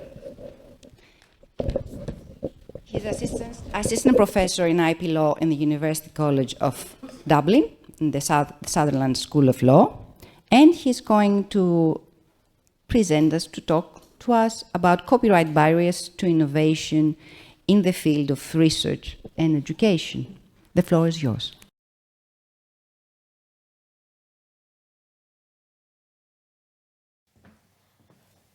All right, good morning, everyone.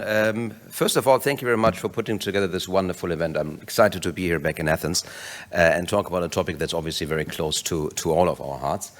I will, before talking about the future of research, obviously have to have a bit of a look in the past to identify what are the dysfunctional elements of copyright and how we can address them going forward. And in the presentation that preceded our panel, many of these points have already been addressed, at least to a certain extent. The task of this panel, I think, is to go a bit deeper into some of these points. And if I could have my slides, that would be a delight. Wonderful, excellent, there we are. So I want to talk about more the barriers to research, but I think when we talk about research, by default, we also have to look at education, because education is the root of research. Without education, we will not be able to do proper research. And of course, they are interconnected, and they have certain symptoms that they share in their common dysfunctionalities. So we can brush over education when we talk about research, but highlighting that education is part of an innovation ecosystem is very, very important. And Steven Weiber already said that we should look at copyright from a purpose perspective. What should copyright be for, not copyright as a means in itself? And we had a firm policy commitment over the last 4 or 5 years. There are various examples that underscore, that underline that we need copyright. In order to drive Europe forward, to tackle global challenges, researchers are essential, and copyright should not function as a barrier, but should act as a tool to reinforce these efforts that must, of course, be supplemented by other initiatives. And I also want to consider research from a perspective of free market. The European Union is built on a market without borders. And if you want to address issues like research mobility, but also research mobility, the sharing of research outputs, the use of copyright material in multidisciplinary and multinational teams, copyright can constitute a significant barrier. And this is grosso modo what I want to talk about. The issue with copyright is not a new one, and when we think about research or innovation, copyright might not necessarily be the most important thing, but it certainly is a key one. And it is an issue that was exacerbated over the last 20, 30 years by a number of developments. The first was digitization, which fundamentally changed the way we consume, but we also use works protected by copyright. We have as a fundamental issue within copyright that copyright isn't really anything we need for research, but it's the information that is within what copyright encases. It's the pearl in the oyster that we're looking for, and not the shell itself. But copyright erects, through these exclusive rights, barriers that can be exploited to make access to information, the important part, much more difficult than it used to be. And digitization has really contributed to this fundamental issue. In short, it enables right holders, it enables legacy publishers, for example, a larger degree of control. Releasing works in the digital domain comes with more control than, for example, publishing a book. And this is why digitization has been addressed to a certain extent, but needs more and more diverse solution going forward.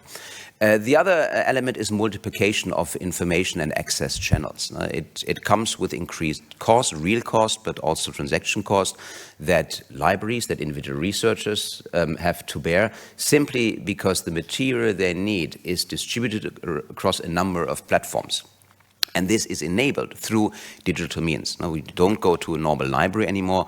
We have to go through various digital repositories to find the information we need to collect them. To start text and data mining, for example, it is absolutely essential to have larger corpora of information. And this fragmentation of access channels is something that really has added to the problem. And then, of course, the commodification of research of copyright. Copyright is not a something we simply enjoy, but is a business model these days. Now, publishers make a lot of money by using works that researchers are creating and put them into nice packaging and then resell them for incredibly high amounts. I always have discussions with my library if I simply want to get access to one textbook for my students, and the amounts or my university would have to pay are lacking, in other words, slightly perverse. And this is also something we have to attack. These business models also need to be controlled. So there are a number of tools in the arsenal that we have under copyright law, and I want to break this down into 3 steps. Acquisition: how do we get access to information that we can then use for research and education purposes? And one part of a European research area is also to communicate research results, but also to share research resources across borders within the European Union. And I make this much easier than it actually is in practice, but qua example, I want to demonstrate acquisition is a problem of contracts, but also the solution are in contracts. The way we determine access conditions is usually based on contracts, and there, I think, are a number of tools we can use. And these are barriers that should be broken down in the very beginning.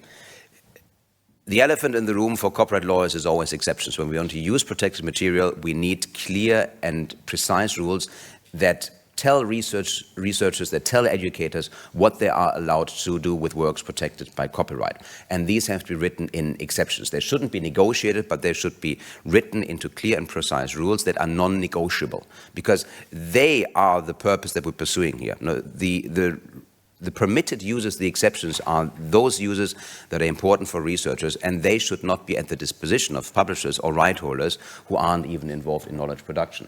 And then when it comes to communication, there are a number of interesting examples we find in other areas of copyright law. How we can share works across borders can be quite simply enabled by so-called legal fictions. And I'll give you some of the examples that we've identified in a recent study, and I think we should carry them forward in thinking about how we modernize copyright for a European research area. When it comes to acquisition, the problem is fairly simple. The people who determine under which conditions, under which modalities we access works protected by copyright are the right holders. Not the authors, but they are the right holders. They determine if you get access and how you get access. For example, whether you can buy something or whether you get a license, with all the implications these contractual arrangements will carry with them. We have moved away from ownership models. Nobody owns not information, but information in works anymore. But we largely, as libraries, as individual researchers, we get them via subscription models, with all the dangers that suddenly subscription content can disappear. We cannot afford it anymore. So at the acquisition level, we really have to think about how we can build stable and reliable repositories of information. And knowledge institutions here play a very, very important role. But that also means we have to protect them. We have to proactively draft laws that enable knowledge institutions to offer us a wide variety of information resources. But we come back to that later when I try to make some constructive suggestions. Now, at the US level, the situation is much more complicated for reasons that everybody who has read about copyright law is very well aware of. Grosso modo, in the European Union is a bit of a mess. And these are old problems that date back to 2001, the Information Society Directive, exacerbated by the fact that, at least historically, use cases can also be regulated by contract. Now, the contractual override, private ordering, still is a problem, though we have movements to a better world, for example, in Article 7 of the CDSM directive, that certain exceptions, including the TDM exceptions, are now shielded against contractual override, which is a good thing, but it only applies to the exceptions contained in the CDSM directive and not the 20-odd exceptions that we have in the Information Society Directive. They are vulnerable to contractual override, and that's something we have to think about. But in the absence of contractual overrides, exceptions also have a signaling function. They should be formulated in a way that gives researchers and teachers confidence to use works protected by copyright without the looming sort of incurring liability for copyright infringement. Because researchers, libraries, and educators are financially very vulnerable, and this is something we do have to protect them against. So clear and concisely formulated exceptions are of utmost importance. Now, if we look into exceptions that we find in the current corporate acquis, they are the exact opposite. And Tatjana will talk about this. This is before implementation. And this is what the European legislator says, for example, the basic research exception and teaching exception in Article 5 of the Infosec Directive, paragraph 3, It's dispositive. Member states don't have to implement it, and when they implement it, they can make a whole mess out of it. There are many terms that we don't really know what they mean. For example, until today, I'm not entirely sure what the sole purpose of illustration is and how that relates to teaching and scientific research. Non-commercial is also a nice term, but it really depends on the context whether somebody can rely on an exception, for example, in public-private partnerships. Now, these are things that need to be addressed and need to instill confidence in people who want to rely on this exception, on the question whether they're liable for infringement or whether they are not. So the vagueness, but also the lack of harmonization are still fundamental problems that we encounter in the European copyright acquis. The discussion on doing this by regulation is not as old as I am, but certainly similar since 2001, but we still have exceptions that are not harmonized, and this, of course, has a significant cross-border aspect. Now, there are certain protections against a technological override via TPMs, but that would require an institutional solution that, as far as I'm aware, doesn't really exist anywhere in the European Union. Article 6 of the Information Society Directive, paragraph 4, is a weird animal that hasn't really taken effect. The fact that the member states have to ensure that people who want to rely on an exception, for example, a research exception, must be able to get a TPM-free access to works protected by copyright is there in theory. In practice, it is very, very difficult from all the evidence that I have heard. And again, these exceptions are in theory subject to a contractual override. Now, if we then look into the more recent exceptions, the more specific TDM exception we find in Article 3 and Article 4 of the CDSM directive, it gets even more complicated. This is riddled with legal uncertainty, with vague concepts that still at some point will have to be determined by the Court of Justice. The very fact that we had to discuss whether Article 3 actually applies to AI training is a testament to the uncertainty invoked and created by these specific exceptions. And we have this entire red tail of the potential of TPMs and then an encouragement to make right holders take certain active measures to grant access to technology-protected works to exercise the right, and that is a right under Article 3. We have then in Article 4 the possibility of an opt-out for commercial research under text and data mining. How this works in practice, again, is largely unexplored, and this doesn't provide the certainty that we need. The very simple fact that right holders can opt out an exception creates effectively private ordering. And then the next step will be we need licensing solutions. We need the ability, a cost-effective way to obtain access to information that is absolutely vital to conduct cutting-edge research. Now, we still have attached to most of the exceptions the requirement of lawful access. What does this mean in practical terms is still subject to discussion. And again, it is subject to contractual negotiations. If I want to go to my library and ask what of the ebooks that are available through my institutional repository in Dublin I can use for text and data mining, my guess would be, I haven't done this, they try to hide from me because they wouldn't know. They have to walk themselves through a number of, not a number, hundreds of legal agreements between publishers and the university, whether the agreement exempts text and data mining, whether this is applicable to my specific case, and that takes time, that takes money. I probably would have to hire a lawyer to go through this legal thicket. No? Again, in terms of clarity, in terms of a signaling function, we don't have what we need for a European research area. Now, for institutional users, we have similar problem. For libraries who want to make material accessible to the users, we have the e-lending case by the Court of Justice. Again, it's far from clear. It attaches to a number of conditions that makes e-lending still relatively complicated. We have the old research exceptions, Article 3, for the library exceptions, that non-commercial libraries can make works accessible on on-site terminals. So you actually still have to go to a physical library and access digitized materials unless you have a contractual relation with the publisher that enables you to do otherwise. We have in the CDSM directive the possibility to conserve works, but only works that are permanently, I understand, physically located in your collection. Whether this applies to licensed materials with a permanent license, I don't think so. So if you wanted to, for example, have a digital reproduction of a library repository in digital form, I don't think the CDSM directive would help us here, because it doesn't address this issue. It addresses, for me, still an analog scenario. which is, again, quite perverse in a digital environment. Similar problems arise when we talk about the dissemination of research results. We'll talk about later about the secondary publication rights, but even the simple fact of sharing databases that can be used for text and data mining is not addressed, at least by the European legislation. That is something that might be regulated, depending on the member state, at national level, but the European Union law is silent on the question whether I can share a database that I have access to or that I have created from copyrighted material with researchers in other jurisdictions. Am I right on time? Yeah, well, good, wonderful.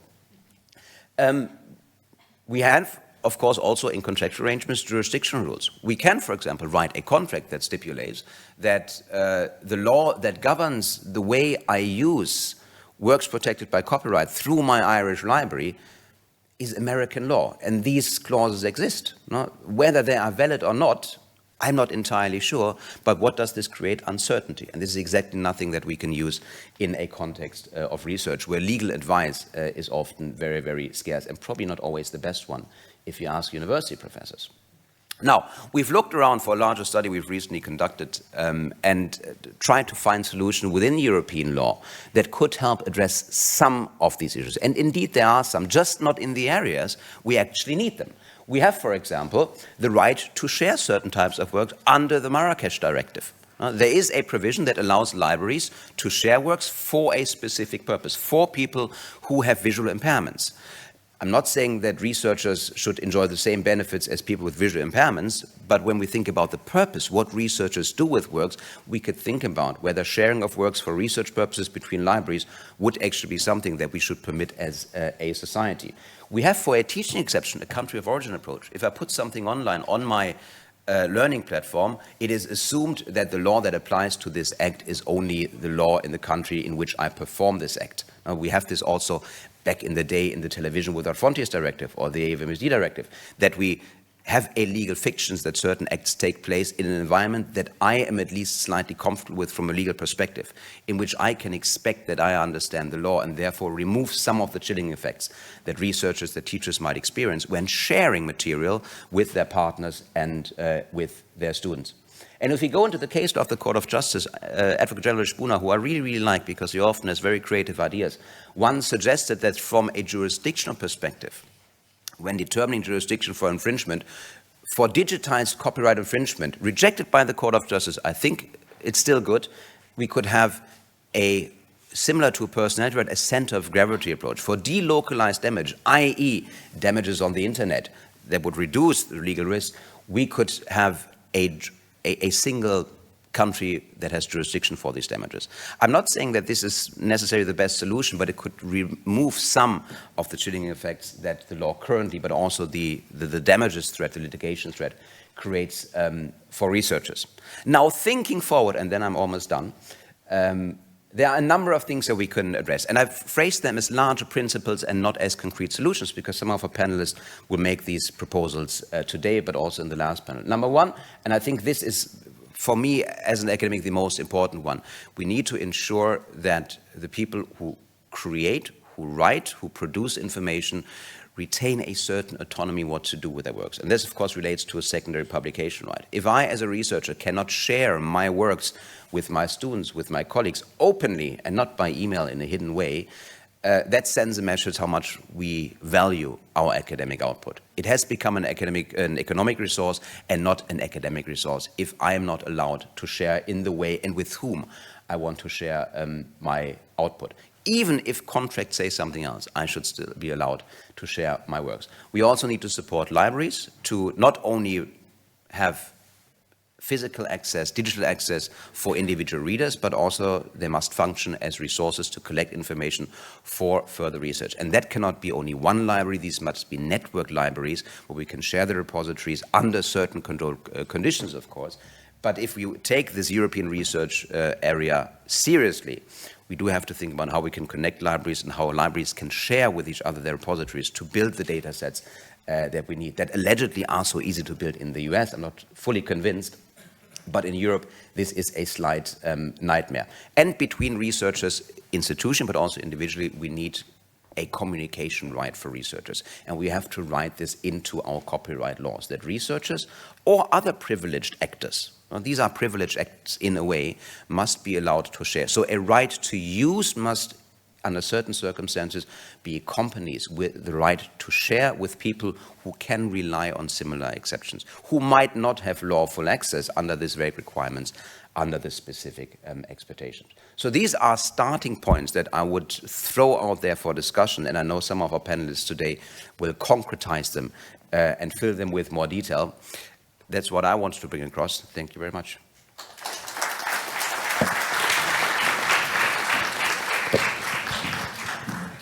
Thank you very much, and also for keeping the time.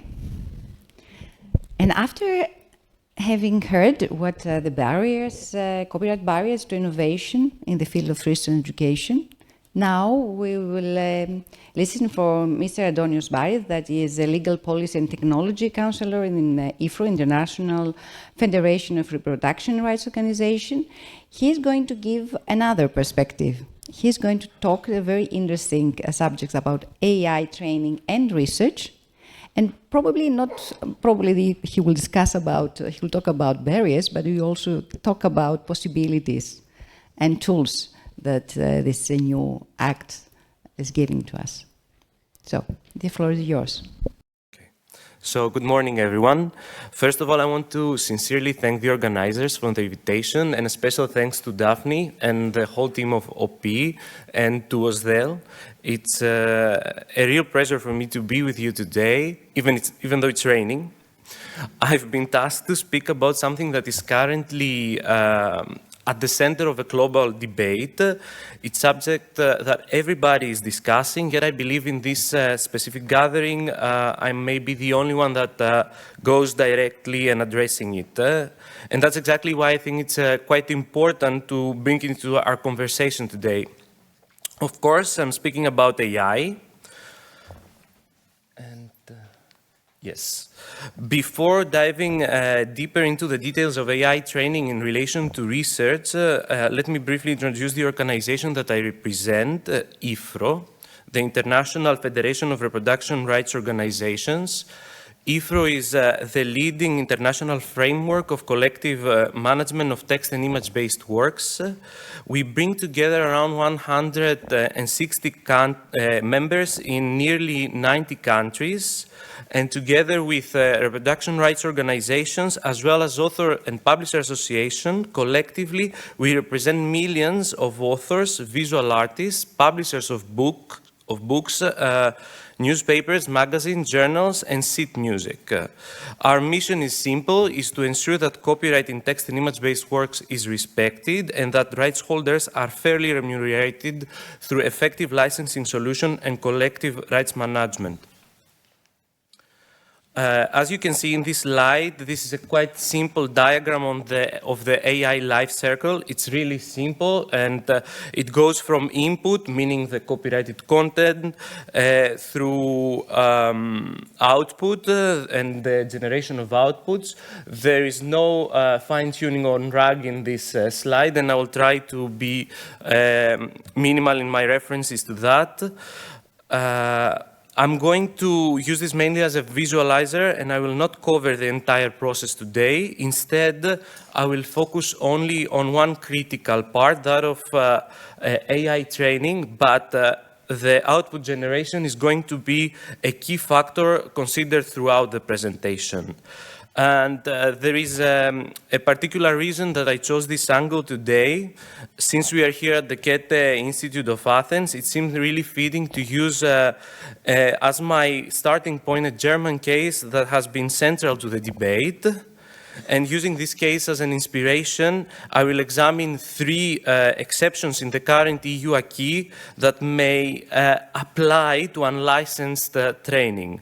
And it will be the general text and data mining exception, the research-specific TDM exception, and the general research exception on the InfoSoc directive.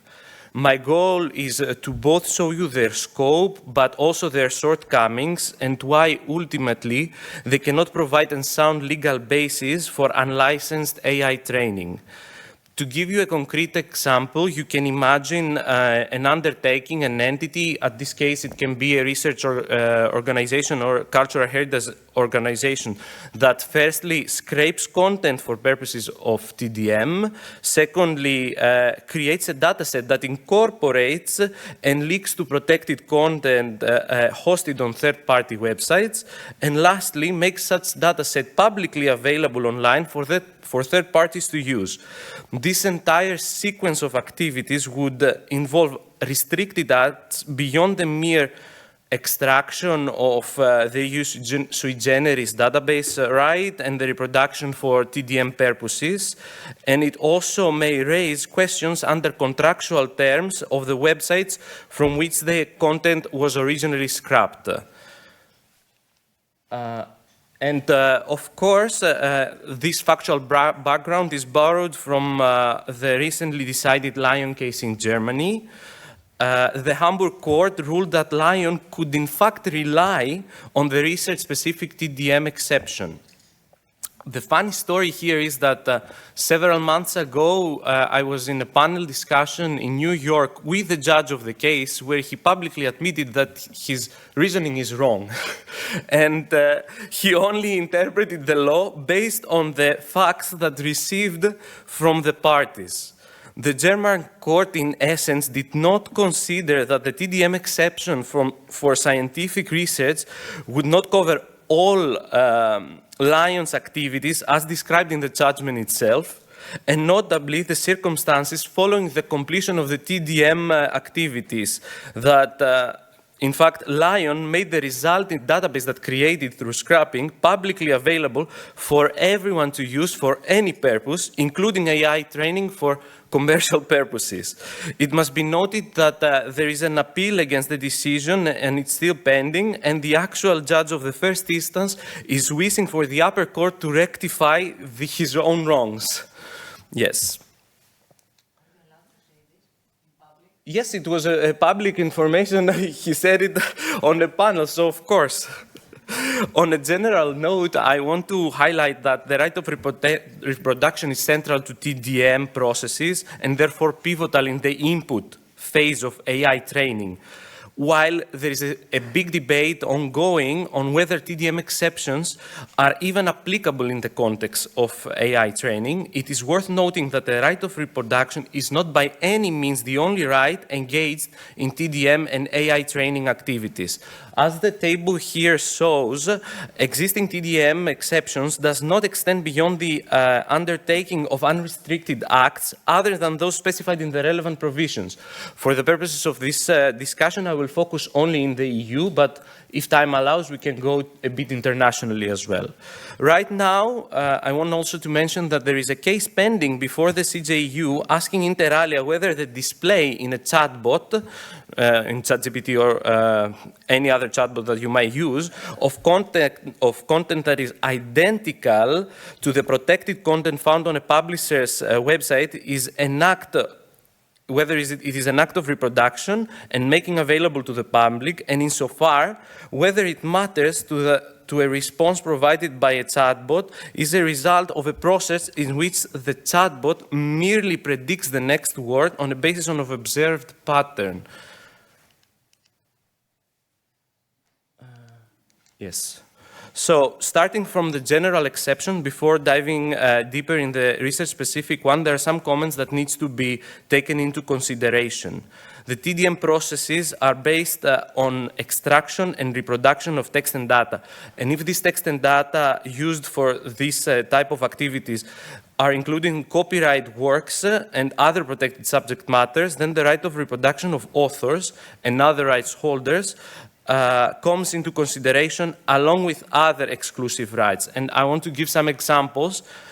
Basically, the right of communication to the public, the right of making available to the public, the right to control the extraction of a content of a database used under the sui generis right granted by the database directive, moral rights we can add to the mix, the adaptation right, and the list can go on and on based on a case-by-case scenario. It is a settled principle, though in EU level and internationally that the right of reproduction must receive a broad interpretation. In light of what precedes, the argument advanced by some commentators that AI training would premise on non-expressive uses of protected content so that no copyright-relevant acts would be undertaken is quite problematic. This is not only because of the broad scope of the right of reproduction, but also because large language models retain expressions of the original works on which they have been trained on, and with the result that this expression of the original work is preserved in the AI system, and if prompted correctly, they can reproduce. And then we can speak about Snoopy problems, plagiaristic outputs, and so on. On the topic of Article 4, it is important to mention that the directive allows rights holders to reserve their rights in accordance with the requirement of paragraph 3 and recital 18. And the nature of such reservation has been widely discussed, including in connection to the principle of prohibition of formalities of Berne Convention. In any event, though, the meaning of the rights reservation is not that unless the rights holders reserve their rights, any protected content may be used for TDM and AI training purposes without the need of a license. Instead, exceptions shall be applicable provided that all relevant requirements therein are fulfilled. And it is a side note that on rights reservation, the Lyon case in fact was correct when it concluded that natural and human language is enough to opt out. Now turning to Article 3 and to the heart of the matter, I think a first note needs to be that the directive does not define the notion of scientific research. In light of the rationale of the exception, it needs to be considered alongside the definition of the TDM in Article 2. The definition is was in the prior slide. And it's intended to include any activity aimed at generating information that allows new knowledge or insights that are based or characterized by methods and principles of research. On the beneficiaries of the article, we have the notion of a RO that is of a research organization that is clearly defined in Article 2. There are some differences in legal forms and structures across EU, but ROs generally have in common that they act either in a non-for-profit basis or in the context of public interest missions recognized by state. Such public interest missions could, for example, be reflected through public funding, through provisions in national laws or public contracts. In any event, as clarified by recital 12, I think, where a third party, even a commercial undertaking, has decisive influence on the research organization, for example, through their qualification as shareholders or members, which could result in preferential access to results of research, then such an organization shall not be considered a research organization for the purposes of Article 3. In all of this, it would be really hardly enough to declare one's own mission non-for-profit and then pursue interests that are contrary to the law or merely private. In relation to the latter, on the private part, it will be insufficient simply to receive public research grants, and a formal recognition from a competent public authority is more likely to be required. Turning to cultural heritage institutions, the Article 2, paragraph 3 does provide an open-ended list. It just merely mirrors the wording of the Orphan Works Directive. In essence, Article 3 requires the TDM in question to be done by an undertaking that qualifies as a research institution or a cultural heritage institution, specifically in the context of their non-for-profit and public interest mission, and for purposes of generating new knowledge and insights through the application of scientific methods.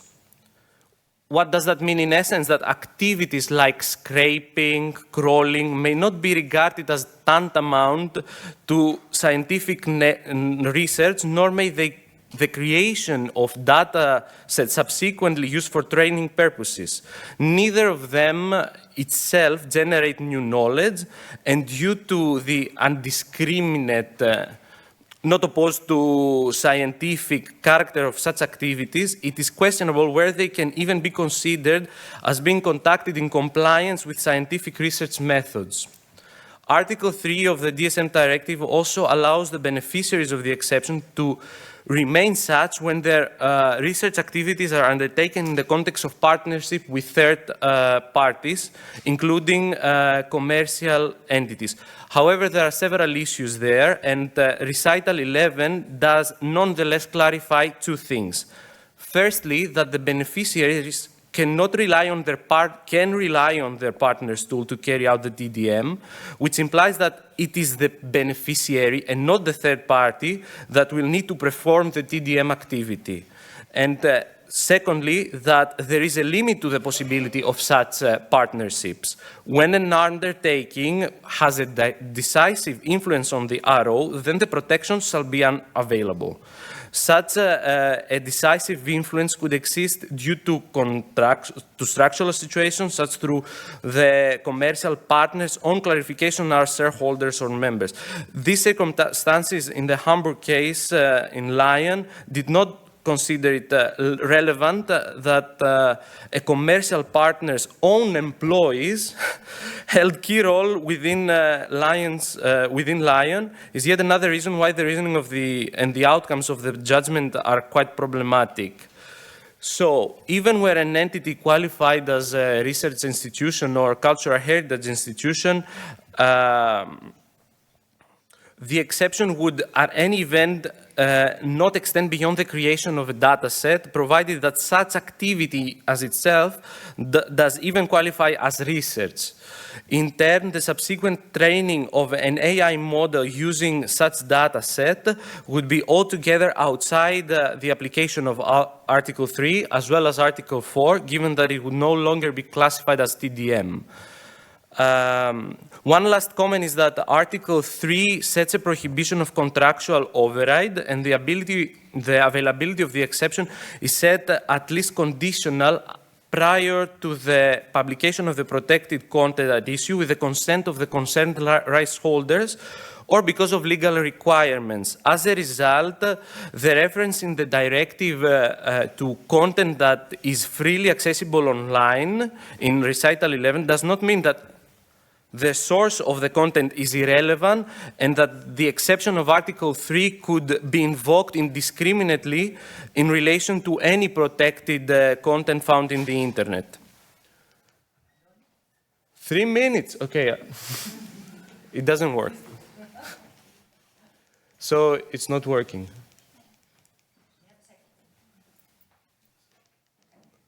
Okay.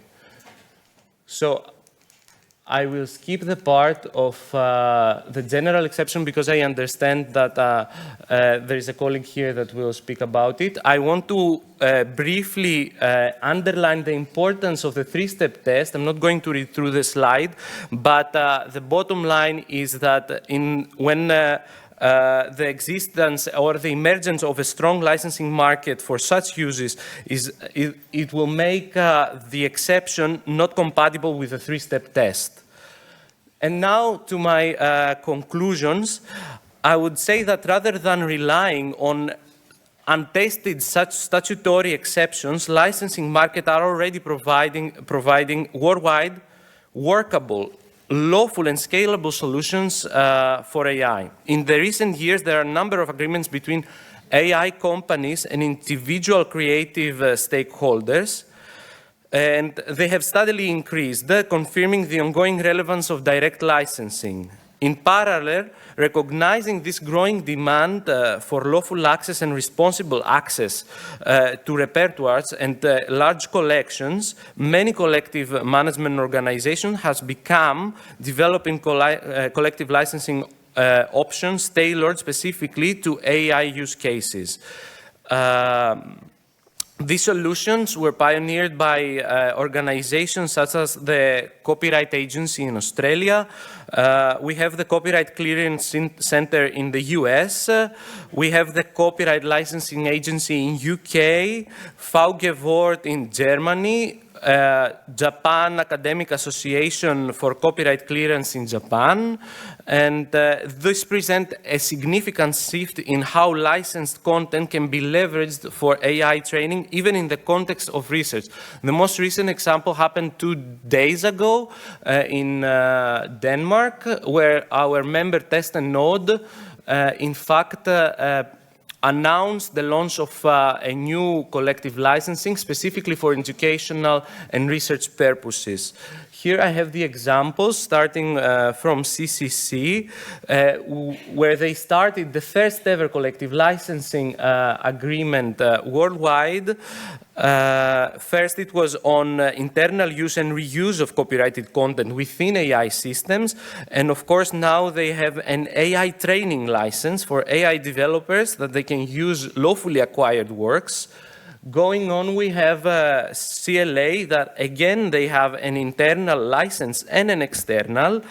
And in Australia, we see the Copyright Agency has extended its annual business license to permit staff of government and cooperation to use copyrighted works. And right now, they are in discussion to launch education-specific license. Then in Europe, it's not working. Yes, then in Europe, the first one was VG Wort in Germany, followed by Text and Node, and a highlight to our colleagues in Japan for their work. And now I'm in the last part. Everything that I said can be found online. We have leaflets and a lot of available works and a bit of a shameless self-promotion on our article that we did together with the CEO of our organization, discussing what is collective management from reprography to digital uses and AI training.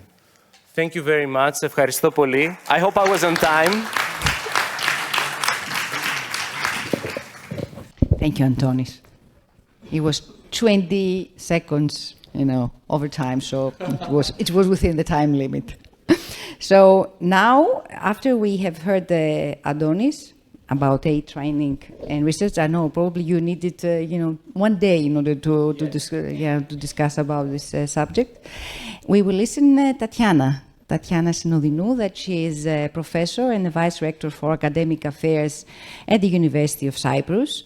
She's going to give us the approach from Cyprus and to discuss about if it's too narrow or it's not too narrow. I think that we will learn soon. Kalimera σας. Good morning. It's a great joy to take part of this exciting event. I would like to warmly thank all the organizers for this invitation. And my presentation is about the research exceptions in Cypriot copyright law. And as I will demonstrate, the status of research exceptions in Cypriot copyright law is marked by a series of inconsistencies and legal paradoxes which end up in legal uncertainty. But before analyzing these exceptions as such, I think that it is necessary to briefly mention the origins and the particularities of the Cypriot copyright law legislation. Indeed, Cypriot copyright law 59 of 1976 is basically an old law that, due to the fact that Cyprus was a British colony, it inherited the Anglo-Saxon copyright tradition, but also due to the fact that Cyprus is a member of the European Union, it steadily incorporated the European copyright acquis. As a result, the legislation appears as an amalgam between provisions deriving from the implementation of European directives and of provisions which pre-existed through to the application of the Anglo-Saxon copyright system. Specifically, as regards the exceptions for the benefit of research, there is a paradox which is arising from the symbiosis between the old fair dealing Cypriot clause And I think that my friends who follow the Anglo-Saxon copyright tradition, they will know that this is a clause that it's present in common law jurisdictions, and also all these newer provisions which were introduced through the implementation of the European copyright directives. Indeed, a special teaching and research exception was first introduced in Cyprus in 2004 through the implementation of the Information Society Directive. The exception then, in 2004, did not raise any significant questions, since what the Cyprus legislator did was to simply duplicate the text of the directive. This is something that the Cyprus legislator often does. What is more important is that the exception then, in 2004, did not contain any numerical or quantitative restrictions as regard to the extent or the size of the work that can be used for teaching and research. Of course, the condition that the use should be made for the sole purpose of teaching, of illustration for teaching and research, is limiting itself, in the sense that in order to illustrate a point, in order to give an example, in order to compare, it is often sufficient to use only a part of a work. However, as I mentioned before, there were no restrictions as regard to the size or the extent of the work that can be used, and more importantly, under certain circumstances, it could also be deemed appropriate to use the entire work, such as in the case of a photograph or in the case of a poem. However, in 2022, through the implementation of the CDSM directive in Cyprus law, the exception of 2004 was modified and a restriction was introduced that the extent of the work that can be used, both for teaching and research purposes, is only up to 5% of the entire work. Indeed, what the Cyprus legislator did was to introduce other conditions for the application for this exception, and you can see in this slide the exception as it stands now. So a fair compensation is required, that it needs to be given to the right holders. Any expert of the work may not exceed the 5%, with the exceptions of works of poetry, and the exception is not applicable to the extent that appropriate licenses are available to the market. At the same time, a new exception specifically for cross-border and digital teaching activities was also introduced, is the exception of Article 26 of the law, where we can also see that the same restrictions appear. This doesn't work. It's okay now. So we have also another more specific exception that it covers the use of works in cross-border or digital teaching activities. As you can see, the same restrictions appear also here. So we have the restriction of 5%. We have also thank you very much. We have also the requirement that right holders must receive fair compensation, and of course this exception is not applicable if appropriate licenses are available, and these licenses, according to the law, should be communicated by the right holders to the Cyprus Copyright Authority, which shall publish them. These restrictions, in my opinion, do not feel well under a fundamental right analysis of copyright law. Researchers enjoy the right of freedom of expression and the right of information and the rights of arts and sciences, which are both guaranteed by the European Charter of Fundamental Rights. In this context, legislators, and I'm referring both to the European legislator but also to the national legislator, need to strike a fair balance between copyright protection and these fundamental rights in order to safeguard a research enabling and not a research obstructing copyright framework. This is also somehow highlighted in the recital 21 of the CDSM directive, where in relation to the exception of Article 5 of the directive, which covers the use of works in digital or cross-border teaching activities, we can read that, of course, member states are free to specify for the different types of works the extent or the proportion of the work that can be used, but this should be done in a balanced manner. Furthermore, the Court of Justice of the European Union in Pelham clarified and explained that the balancing of copyright protection with other fundamental rights needs to take place within the framework of the existing rights and limitations. So, under the light of these observations, the restriction of 5% appears to be not proportionate at all and highly restrictive. Furthermore, practical issues render the application of this exception very problematic. First of all, the provision requires that a fair compensation is given to the right holders, but no such fair compensation exists for the moment. Furthermore, no appropriate licenses exist for the moment. And third, and this is also a very important thing, is that the Cypriot Copyright Authority that should normally make public these appropriate licenses, if any, has not been enacted yet. All this, as you can understand, it creates a lot of uncertainty to the detriment of research, to the detriment of academic and research institutions in Cyprus, and this creates a very problematic situation for all academic institutions. And unfortunately, this is not all. The Cypriot legislator, when implemented the European copyright directives, did not undertake a thorough and systematic review of all the provisions covering teaching and research uses in Cyprus in order to provide a clear, a coherent copyright framework for research. As a result, we have these new provisions, the specific provisions for teaching and research, which are highly restrictive, and we were introduced through the implementation of European directives, which also coexist with old provisions, such as the old fair dealing defense, to which I will refer now. So, Cypriot law, in line with the legal tradition of copyright, lays down for a fair dealing research.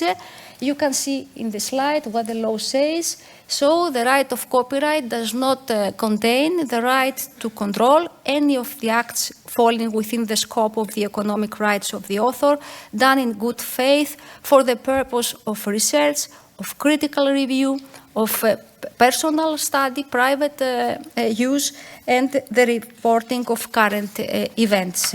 And the basic prerequisite for the application of this defense is that the use should be fair. This is basically assessed on the basis of a variety of criteria, such as the consequences of the use, the purpose of the use, the intention of the user, and of course a very important factor is whether the use was extensive, whether a substantial part of the work has been taken. However, no specific quantitative or numerical restrictions exist also in this old fair dealing defense. And of course, usually only a part of a work can be used, but this size, the volume of the part of the work that can be used is not defined. It's a matter of reasonableness. The fair dealing defense can cover also some uses which are falling within the scope of the more restrictive and more specific and newer exceptions which were introduced through the implementation of European directives. For instance, both the fair dealing and the specific teaching and research exception can cover the copying of parts of works for private study, private non-commercial study and research. Under this light, we have several provisions which apply, and there is no clear guidance as regards the relationship between all these provisions. There are many questions which are raised here. For instance, has the fair dealing defense has been de facto repealed and replaced by these new, more specific and more restrictive exceptions? Is it still compatible with the European copyright acquis, or is it still alive, at least covering some minor uses, which are, if any, which are not covered by these more specific exceptions? However, as I mentioned before, even the compatibility of these new exceptions, and especially of the restriction of 5% with fundamental rights, is highly questioned. Maybe this is a paradox, and this is ironic. We could say that the old fair dealing defense may offer much more flexibility than the newer exceptions, the more specific exceptions, which define some numerical limits as regards the possibility to use a work not only for the purpose of teaching, but also for the purpose of research, because the restrictions cover not only teaching, but also research. In my opinion, this is a very big problem, and this question has not been answered yet by the Cypriot courts. This won't be done soon due to the scarcity of case law in Cyprus in relation to copyright matters, due to the scarcity of copyright case law related to exceptions and limitations in Cyprus. Until then, until the Cypriot legislator decides to clarify the situation, legal uncertainty will prevail to the detriment of all research and academic institutions in Cyprus. And of course, a very important factor of uncertainty is the practical inexistence of the Cypriot Copyright Authority that would make these appropriate licenses public. This will create a more clear and a more standardized copyright framework for research. This is it in general. My presentation, I wanted to bring to you the Cypriot example. I think that here also in Greece, you might have also some similar concerns as regards this kind of restriction, numerical restrictions, is something that we don't find very often in national legislations, but it appears that some countries still have this kind of restrictions, and they don't leave a room for flexibility, which is necessary for teaching and research, which are interrelated activities. But as I need to say now, research-enabling copyright framework is something of a lot of concern, and that's why we all pay attention to this. So thank you so much for your attention.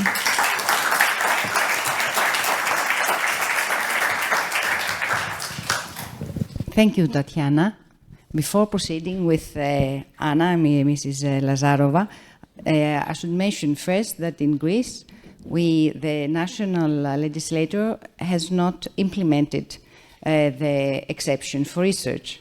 So in Greece, there is no exception for research. There is only the private copy, but I don't know if it could be of any use. The exception, of course, for teaching.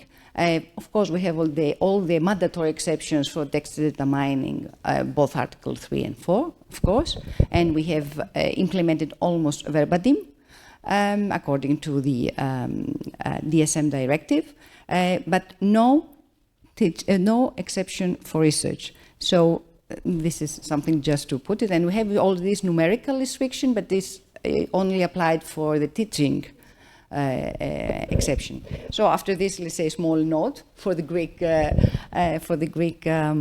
reality, we will listen now from Anna Lazarova, that she's a senior assistant professor at the Sofia University and St. Clement Ordiski, and she's a chair at the Digital Republic Association. Anna, she will talk about this secondary publication right. It was mentioned during the first panel a couple of times, and she will drive us through this new notion that's actually already implemented, I think, in a number of member states, and recently in Bulgaria. Anna, the floor is yours. Thank you very much. Hello, everyone. It's great to be here, and thank you to the organizers for organizing this very timely and very inspiring event. Now, I'm going to talk about the so-called secondary publication right, which exists in national legislation of several member states, but is not of yet harmonized on the EU level.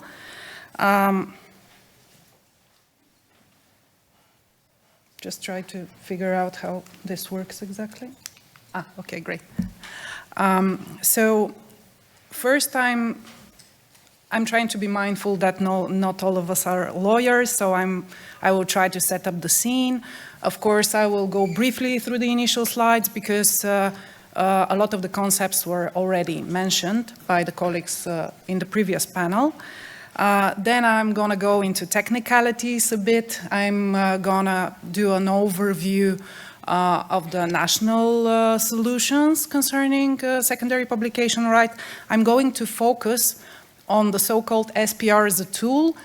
You have to keep in mind that there are some jurisdictions that have other legislative solutions concerning access to research. Some of them have, for instance, the so-called secondary publication obligation.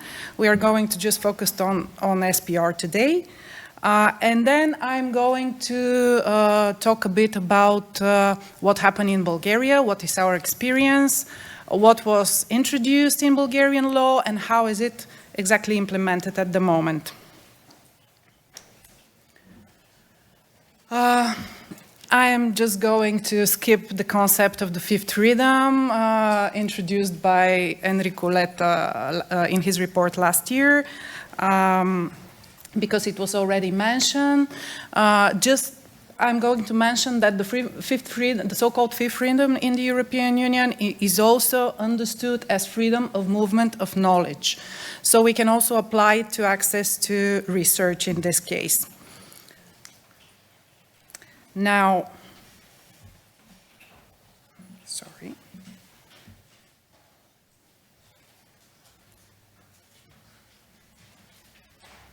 The concept of freedom of knowledge is particularly relevant with regard to publicly funded resources. When we talk about SPR, it always concerns publicly funded research, so this is something that we have to keep in mind. Over the past 2 decades, the Union has developed various strategies to promote open access and has applied mostly soft legal incentives aimed at opening up documents, data, scientific achievements to both the academic community and the general public. This is also something that was already explained. In the field of research, the EU pursues open science policies on the basis of strategic documents, recommendations, programs, and policies of funding organizations mostly. Now, in order to understand what exactly the problem is with access to scientific output and copyright, I will give some context. Now, in order to enjoy protection under intellectual property law, a work must be the result of the creative efforts of a natural person. When a work of scholarly literature is sufficiently original within the meaning of the copyright law, it automatically benefits from full protection, and this protection arises directly in favor of the author, which is the individual researcher. Furthermore, since research activities are usually funded within the framework of employment contracts or project-based funding, the relevant institution, be it a research performing organization or a research funding organization, plays an important role in these relations. The publisher constitutes a third party in the scholarly publication ecosystem to whom the author must grant permission to use the work through its publication or another form of communication to the public. Such authorization is usually granted by means of an individual contract, which is a license, under which the author transfers the rights of use, usually transfer or gives an exclusive license to use the work to the publisher. Now, unlike traditional creative industries, in the case of the production and communication of research, the entity commissioning, I'm using this term very loosely because of academic freedom, of course, but the entity that is paying for the research is the research organization usually, or the research funding body. Usually in other contexts, in creative industry, this would be also the stakeholder that would be benefiting from the rights, which is not the case in research context. In academic context, rights usually end up with the academic publisher, which is an entity that has no involvement in the funding or creation of the research output.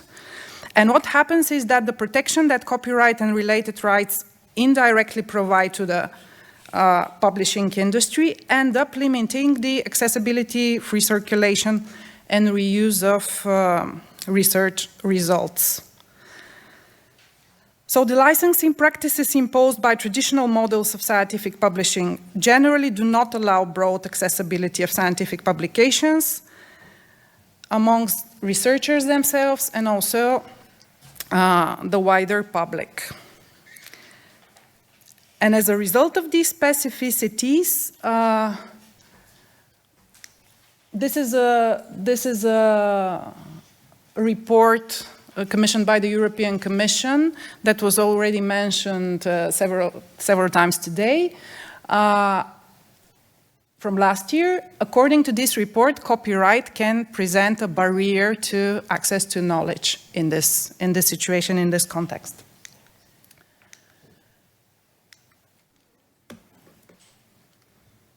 Now, in the meantime, in recent years, some EU member states have taken certain self-initiative regarding the effective provision of access to scientific publications and have introduced a form of legislative, let's say, hack that grants researchers the possibility to make their publicly funded publications available, notwithstanding the dominant commercial publishing model. This mechanism is the so-called secondary publication right, and it's a legal tool that promotes open science in its green form.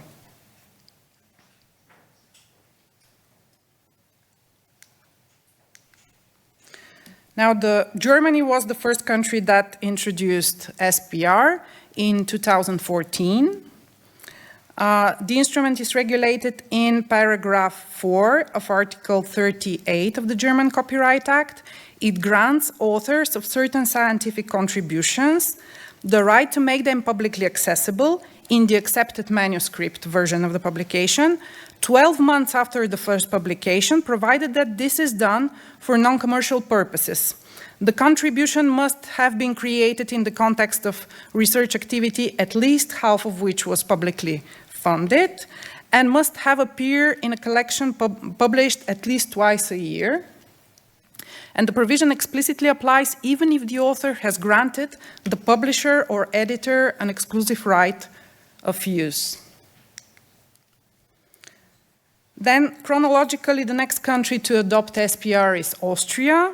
The instrument was introduced in Article 37A of the Austrian Copyright Act in 2015.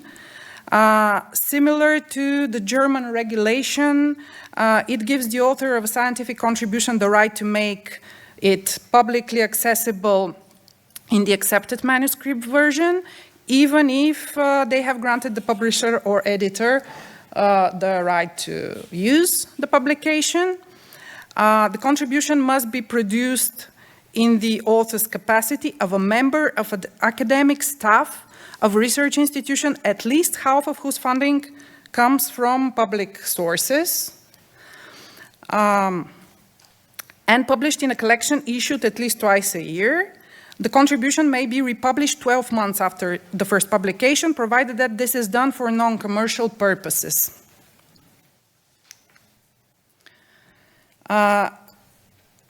Perhaps the most successful example of a secondary publication right can be found in the Netherlands.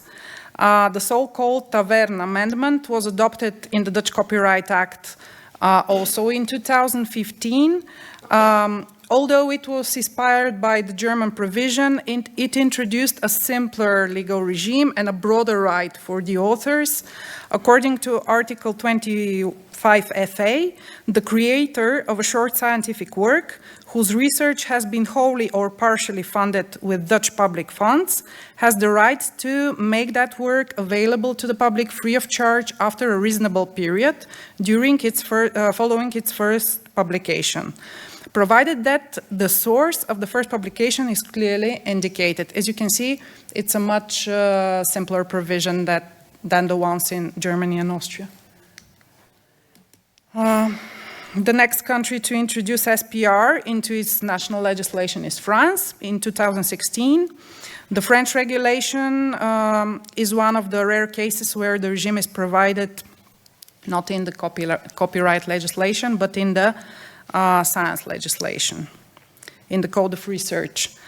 According to the provision, when a scientific work resulting from research financed at least half by the state, local authorities, public institutions, national funding agencies, or the European Union funds, is published in a periodical appearing at least once a year, its author has the right to make available free of charge in an open format through digital means the final accepted version of the manuscript, either simultaneously with the publisher, if the publisher provides it free of charge by digital means, or if not, after a certain period.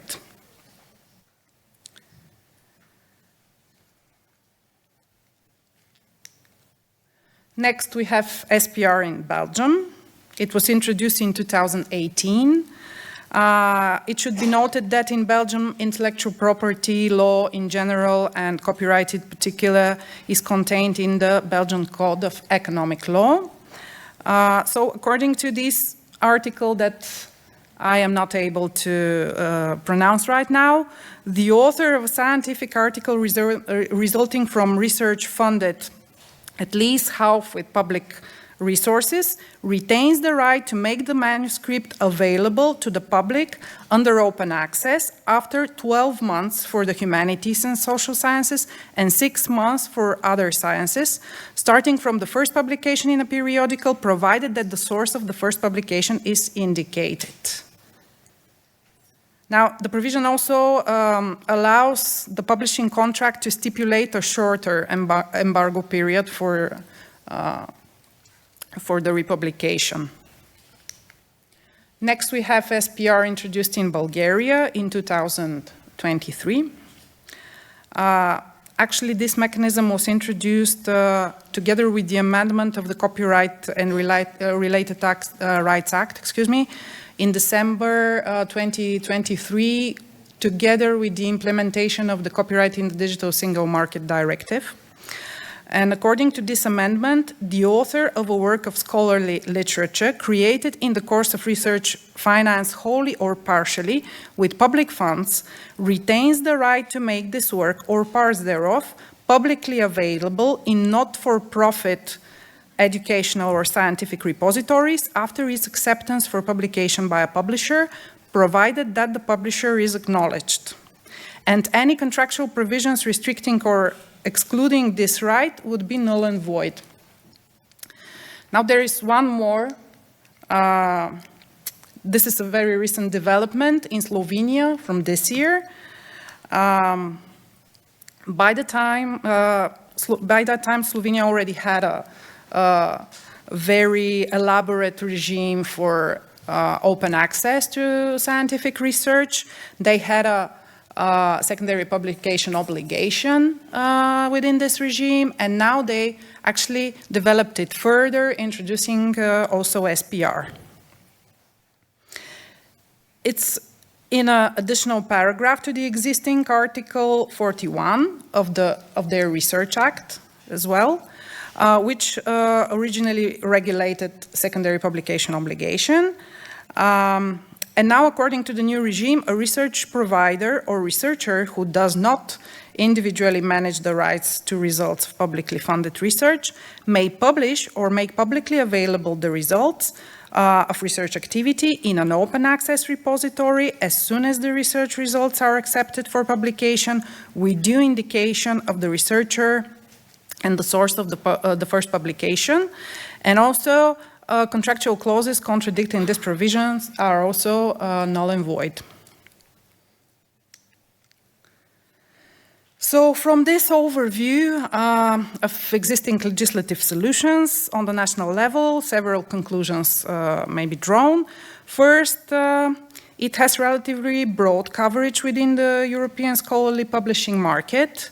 This means we are not dealing with some isolated cases of rebellion against legacy models of scholarly communication, but rather with a consistent trend among Europe's largest producers, let's say, of research output. Of course, I don't have Bulgaria in mind when I say this, but France, Germany, the Netherlands, and so on. Secondly, the beneficiary, the holder in this instrument is always the author of a work of scholarly literature, except in the a bit more complicated case is Slovenia. Also, SPR always applies automatically. There's no need of any action or declaration of intent required by the author to enjoy the secondary publication right. And lastly, in all cases, SPR applies irrespective of authors' contractual arrangements with the publisher. However, you also can see that the approaches of the different countries differ greatly. They vary in terms of material scope, for instance, the type, the volume of works eligible for secondary publication, the version of the publication, the embargo period, etc. And of course, this fragmentation of the regimes raises the question of harmonization on the EU level. It should also be noted that over the past decade, national solutions have tended to become more general, more simplified, and more technology neutral. While the first countries to introduce SPR, such as Germany and Austria, tied this instrument to a number of conditions and restrictions, such as embargo periods, and so on. In the latest legislative solutions, the only condition for applying the mechanism is that the publication results from research which is publicly funded, right? As for the purpose of this mechanism, we could say that it serves a dual purpose. On the one hand, it protects the copyright of the academic authors vis-à-vis scientific publishers in the context of a very highly commercialized scholarly communication system. And on the other hand, it has a second major strategic goal, which is, of course, the broad dissemination and access to research. Now, what is the situation in Bulgaria at the moment? As you already heard, we have the secondary publication right. Yeah, I'll be quick. The secondary publication right from 2023. Then last year, there was an entirely new research law adopted. And within it, Bulgaria introduced a secondary publication obligation. So we can say that we have a bit of a more holistic approach to secondary publications. On the one hand, academic authors in Bulgaria are allowed to retain their rights to some of their rights to the publications, and on the other hand, they are obliged to republish. We have a central repository for this purpose. This is the Bulgarian portal for open science. And this year, at the beginning of this year, the Ministry of Education and Science has also adopted an ordinance detailing the way that secondary publications would be deposited in this central repository. Since I don't have much time, I'm not going to elaborate on the secondary publication obligation, but I'll be happy to after, in the pause. And finally, challenges, of course, we have this great legislative solution, but this top-down approach is also a bit problematic because now it's a matter of implementation. And while the law is very detailed, for instance, we don't have much institutional policies about right retention and secondary publications. I would even go on to say that there are almost no open science policies on the institutional level in Bulgaria, so it's really a struggle to raise awareness about this issue. And also awareness amongst researchers, because researchers also are very badly informed on these opportunities that they have. Thank you very much.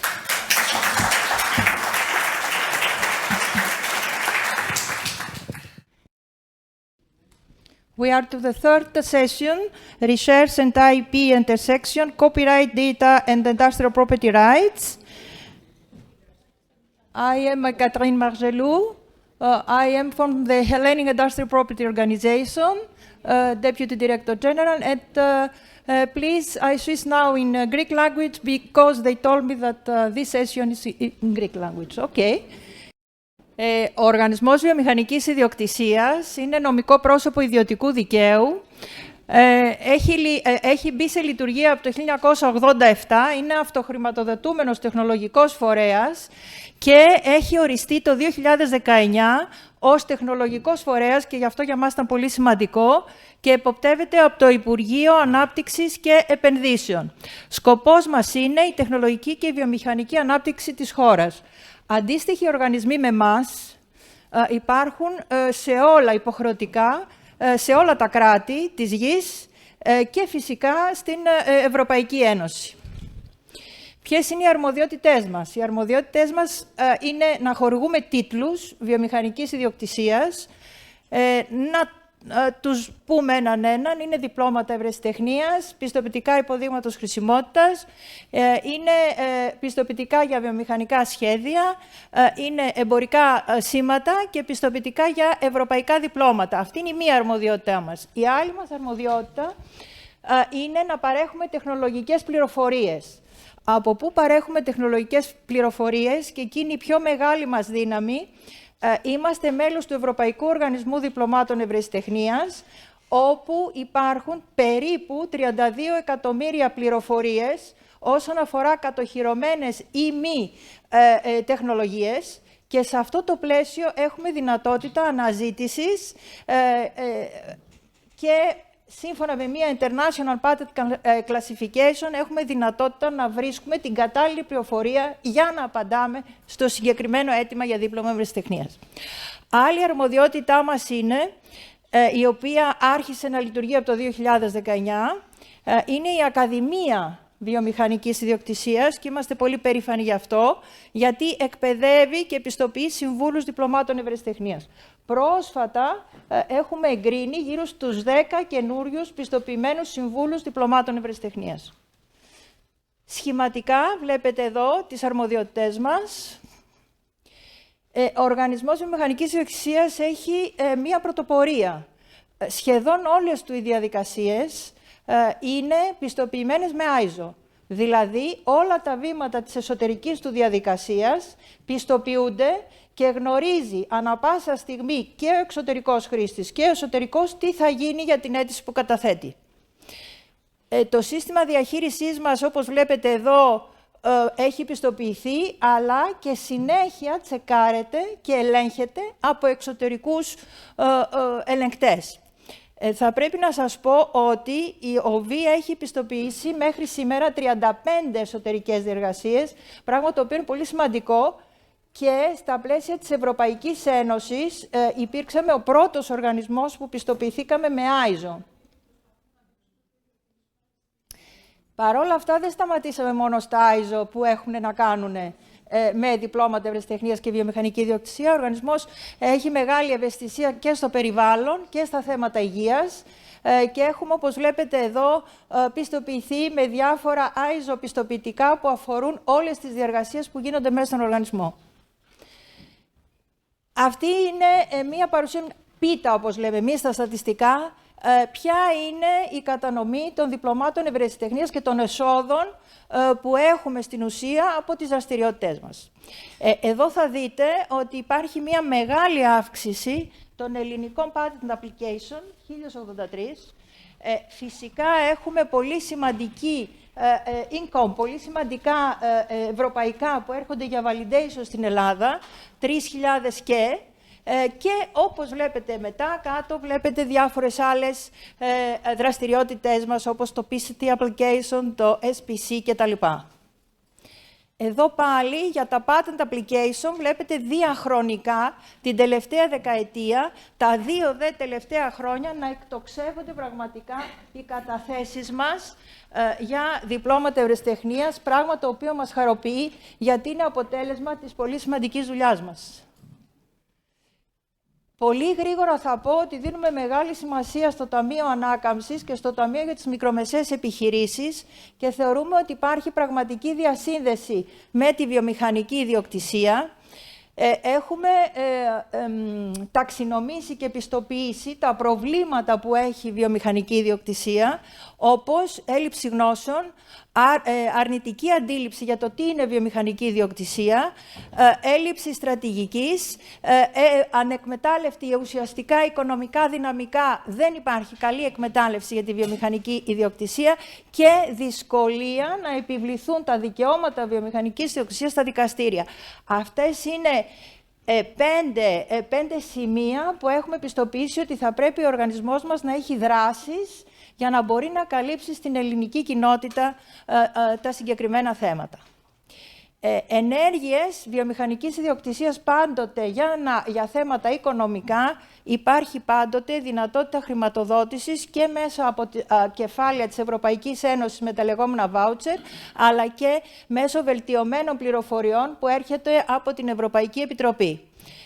Πολύ γρήγορα θα περάσω τα τέλη μας, λέγοντας ότι ένα δίπλωμα ευρεσιτεχνίας, όταν γίνεται κατάθεση και χορηγείται ο τίτλος, δεν είναι πάνω από γύρω στα 600 με 700 ευρώ. Δηλαδή, το τίμημα είναι πραγματικά πάρα πολύ μικρό για την προσπάθεια που κάνει ο οργανισμός. Και αντίστοιχα το σήμα. Τώρα, εδώ θα ήθελα να σας δείξω ένα βίντεο ποιος είναι ο τελευταίος WIPO Innovation Index.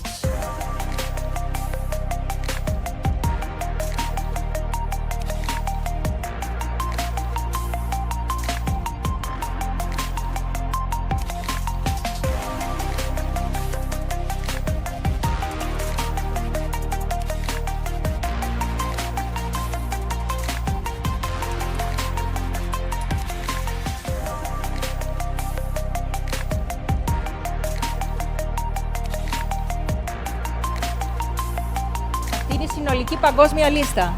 Innovation Index πριν τις 10 μέρες. Ευχαριστώ πάρα πολύ που με ακούσατε.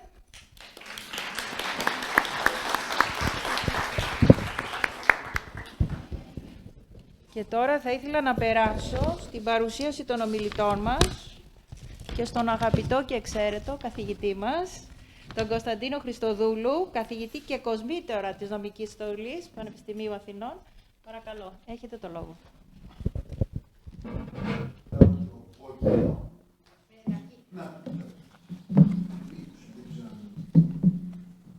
Ναι. Λοιπόν, σας ευχαριστώ για την πρόσκληση. Ευχαριστώ τον ΟΒ, τους διοργανωτές. Ας πούμε ελάχιστα λόγια για το ότι αυτή η αιγίδα είναι κομμάτι μιας κοινής μας πρωτοβουλίας που έχουμε ξεκινήσει με τον ΟΠΗ, η Νομική Σχολή του Πανεπιστημίου Αθηνών, στο πλαίσιο ενός μνημονίου συνεργασίας πολυπτυχού.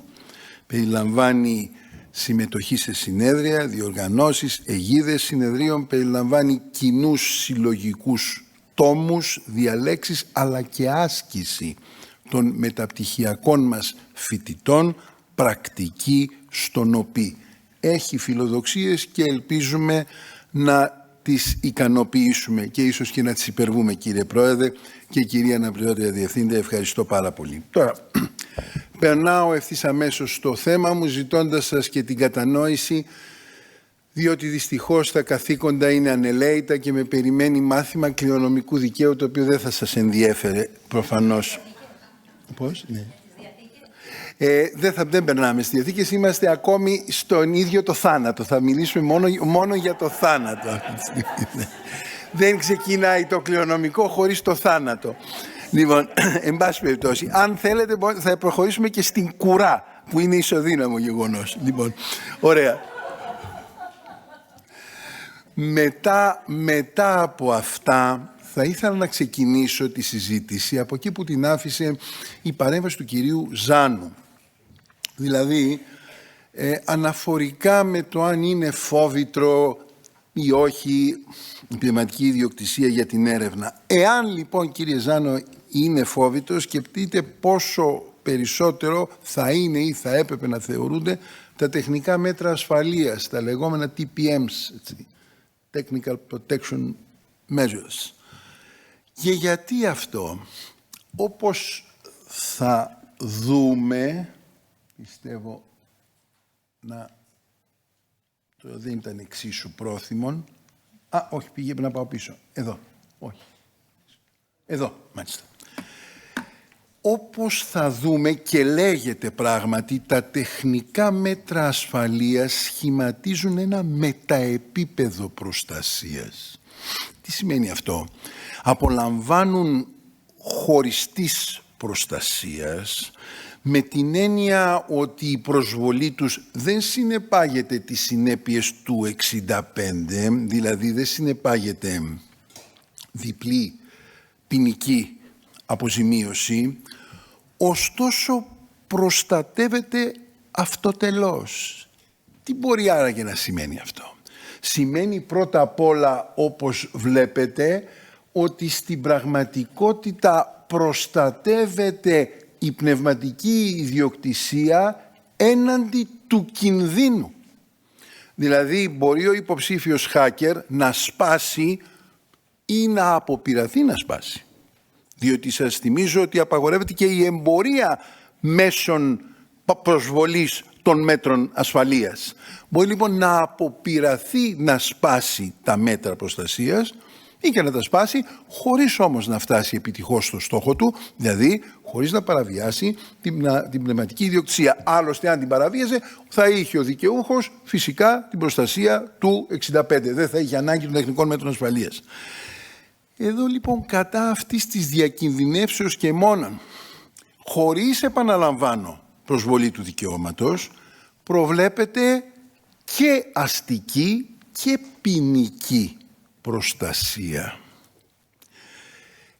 Αντιλαμβάνεστε λοιπόν, φανταστείτε ένα μέσο σαν το paywall, ξέρω εγώ, στο διόδια, το οποίο είναι και αυτό ένα τεχνικό, στη δική μου αντίληψη είναι και αυτό ένα τεχνικό μέτρο προστασίας. Θα μπορούσε να είναι. Όπου κάποιος αποπειράται να θράψει τον τοίχο και τον θράβει. Εκεί λοιπόν, χωρίς να χρησιμοποιήσει κάτι ή εμπορευόμενος απλώς μέσα θράψεως, οφείλει να πληρώσει. Για να δούμε λίγο παρακάτω. Ακόμη και αν ο ίδιος ο δικαιούχος έχει επιτρέψει την χρήση του δικαιώματός του εκουσίως, και πάλι όμως το τεχνικό μέτρο προστασίας μπορεί να προστατεύσει το δικαίωμα, με την έννοια ότι είναι υπόθεση του δικαιούχου να αποσύρει την θέλησή του ή να την περιορίζει στο μέτρο που θέλει. Είναι κάπως, με συγχωρείτε, σκόρπιοι τίτλοι. Είναι το ένα είναι λοιπόν το risk without infringement και το άλλο είναι non-opposable priority versus voluntary boundaries. Έτσι. Ας έρθουμε στην περίπτωση όπου πια ο hacker επικαλείται και όντως έχει υπέρ του μια εξαίρεση. Εξαίρεση έρευνας, εξαίρεση TDM, Text and Data Mining, έχει. Σε αυτή την περίπτωση και πάλι γίνεται δεκτό ότι το τεχνικό μέτρο προστασίας έχει προβάδισμα, υπό την έννοια ότι παραμένει άδικη πράξη και αξιόπινη η παραβίαση του τεχνικού μέτρου προστασίας, απλώς όπως μας προσθέτει το 6, αυτό δεν θίγει τη δυνατότητα του επωφελουμένου από την εξαίρεση να ζητήσει την άρση του τεχνικού μέτρου προστασίας. Με λίγα λόγια, στην περίπτωση των τεχνικών μέτρων προστασίας, οι εξαιρέσεις και οι περιορισμοί δεν δίνουν πράγματα, αλλά ενοχικά. Απλώς δίνουν ένα ενοχικό δικαίωμα στον ωφελούμενο να ζητήσει την άρση τους. Να γιατί το αποκαλώ priority versus, υπάρχει ένα versus το οποίο έχει χαθεί κάπου στην άκρη του ορίζοντος, priority versus ex lege boundaries, αλλά opposable. Η opposition του δικαιούχου είναι αυτό το δικαίωμα, το ενοχικό, να άρει ο δικαιούχος το μέτρο προστασίας. Για να δούμε στο τέλος αν η έρευνα, εν πάση περιπτώσει εμείς γνωρίζουμε τις δύο εξαιρέσεις. Έτσι δεν είναι? Γνωρίζουμε δηλαδή το text and data, την εξόρυξη και την διδασκαλία παραδείγματος χάρη. Για να δούμε αυτά εάν έχουν κάποια καλύτερη μοίρα. Ως προς αυτά, το άρθρο 7 της γνωστής μας DSM οδηγίας παραπέμπει στο άρθρο 6, το οποίο καθιερώνει την προτεραιότητα, το προβάδισμα των τεχνικών μέτρων ασφαλείας, αλλά παραλείπει την δυνατότητα του δικαιούχου να επεμβαίνει με τεχνικά μέτρα προστασίας, ακόμη και όταν έχει με τη θέλησή του ο ίδιος επιτρέψει τη χρήση. Να δούμε πώς διαμορφώνεται συνολικά η εικόνα. Εγώ θα περιορίσω την εικόνα στο text and data mining. Έχουμε την περίπτωση λοιπόν της επεξεργασίας για επιστημονικούς σκοπούς και μη κερδοσκοπικούς, του άρθρου 3, και έχουμε και την περίπτωση της εμπορικής εξόρυξης του άρθρου 4. Η μεν περίπτωση του άρθρου 3 είναι μια εκ του νόμου εξαίρεση, συνεπώς καμία διαφορά. Εδώ τα τεχνικά μέτρα προστασίας έχουν, όπως και σε όλες τις άλλες περιπτώσεις, προβάδισμα έναντι των εξαιρέσεων, opposable όμως priority, δηλαδή υπάρχει όμως δικαίωμα του επωφελουμένου, του εξορίκτη, του miner, έτσι, να ζητήσει από τον δικαιούχο την άρση του τεχνικού μέτρου. Καμία πρωτοτυπία. Η διαφορά έρχεται στην περίπτωση τη δεύτερη, όπου στην πραγματικότητα, εάν πια δεν έχει ασκήσει το δικαίωμα του opt-out, το οποίο έχει δυνάμει του άρθρου 4 ο δικαιούχος, και μάλιστα όχι απλώς αν δεν το έχει ασκήσει, εάν έχει ρητά δώσει την συνένεσή του, τότε πια αυτό που γίνεται στην περίπτωση αυτή είναι ότι βεβαίως έχει προβάδισμα ο επωφελούμενος, αλλά και πάλι ενοχικό. Αλλά και πάλι ενοχικό. Με λίγα λόγια, κατά των τεχνικών μέτρων προστασίας απαγορεύεται η αυτοδικία. Και μένει μόνο ένα ερώτημα για να σας προβληματίσει, να προβληματίσει και τον κύριο Ζάνο. Είπαμε ότι τα τεχνικά μέτρα προστασίας αποτελούν προστασία έναντι του κινδύνου. Του κινδύνου οπωσδήποτε παραβιάσεως της πνευματικής ιδιοκτησίας. Αναφορικά με τους περιορισμούς της και τις εξαιρέσεις της, το καλύψαμε το έδαφος. Και εκεί έχουν προβάδισμα, μόνο που έχει δικαίωμα ο ωφελούμενος να αντιτάξει ένα ενοχικό δικαίωμα. Το οποίο δεν θα το είχε αν οφειλόταν στη θέληση του δικαιούχου σε κάθε άλλη περίπτωση πλην του TDM και της χρήσης παραδείγματος χάρη. Αναρωτιέμαι, η χρήση για έρευνα παραβιάζει πάντα σώνει και καλά την πνευματική ιδιοκτησία? Εκεί ξέρετε πάρα πολύ καλά ότι υπάρχει μια ευρεία συζήτηση. Δηλαδή φανταστείτε μία έκθεση για τις συνέπειες του κορονοϊού. Ήταν πολύ συνηθισμένο, έτσι δεν είναι πολύ συνηθισμένο σενάριο αυτό που σας λέω. Πρώτα απ' όλα αμφιβάλλω αν αυτοί θα ήταν εξοπλισμένοι με πνευματικές εξουσίες, έτσι. Είναι ένα ζήτημα. Πώς είπατε?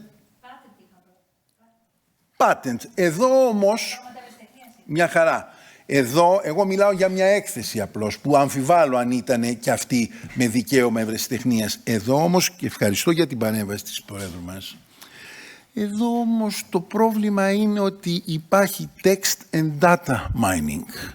Δηλαδή η προστασία αυτή αφορά μέτρα προς προστασία των πνευματικών έργων, άιντε και των προσωπικών δεδομένων, ως προς τα οποία μάλιστα χαμηλώνει η DSM τη στάθμη προστασίας σε σχέση με τον GDPR. Είτε λοιπόν προστατεύει πατέντες, είτε προστατεύει ειδήσεις. Έχω την εντύπωση ότι τα σχετικά τεχνικά μέτρα προστασίας δεν πρέπει να θεωρούνται ότι προστατεύουν έναντι κινδύνου την πνευματική ιδιοκτησία κάποιου ή τα συγγενικά δικαιώματα. Το θέτω σαν ερώτημα. Δεν είμαι βέβαιος και με αυτό το ερώτημα θα επιθυμούσα να κλείσω. Σας ευχαριστώ πολύ.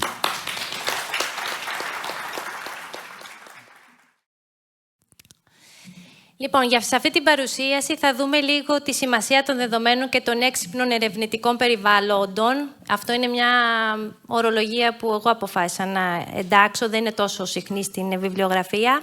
Βασικά μοντέλα αδειοδότησης και πρακτικές λύσεις, αδειοδότηση και τεχνητή νοημοσύνη μέσα του text and data mining, εκδότες, είμαι από το ΣΕΑΒ, είμαι νομικός σύμβουλος του Συνδέσμου Ελληνικών Ακαδημαϊκών Βιβλιοθηκών, οπότε ξέρουμε καλά τι σημαίνουν εκδότες. Δευτερογενή δικαιώματα δημοσίευσης και σχέσεις με τα μοντέλα ανοιχτής πρόσβασης, και δεν έχω κάτι με τον κύριο Ζάνο. Συμπεράσματα.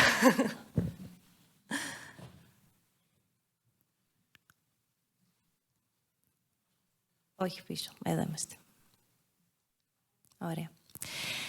Λοιπόν, αν στη δεκαετία του 80, εξαιτίας της τεχνολογίας πληροφορικής και των ηλεκτρονικών υπολογιστών, το βασικό μας πρόβλημα ήταν το δικαίωμα αναπαραγωγής, στη δεκαετία του 90, του 90 και του 2000, εξαιτίας ευρείας χρήσης του διαδικτύου, ασχολούμασταν όλοι με το δικαίωμα διάθεσης στο κοινό.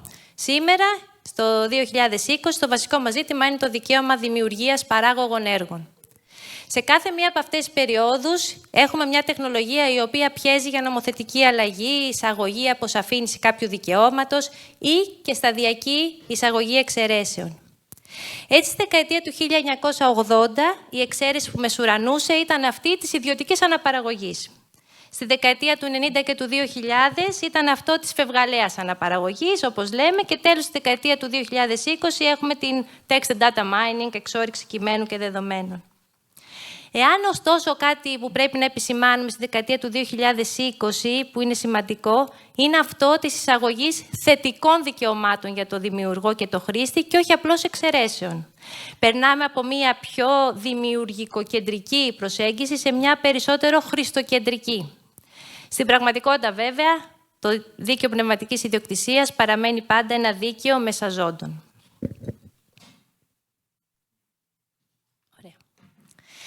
Οπότε, τα έξυπνα ερευνητικά περιβάλλοντα, τι είναι για μένα? Μολονότι η φράση έξυπνα σχετίζεται με αισθητήρες, smart cities, smart homes κλπ. Στην παρουσίαση αυτή χρησιμοποιούμε την ορολογία έξυπνα, προκειμένου να προσδιορίσουμε ερευνητικά περιβάλλοντα που δεν είναι απλώς μια βάση δεδομένων.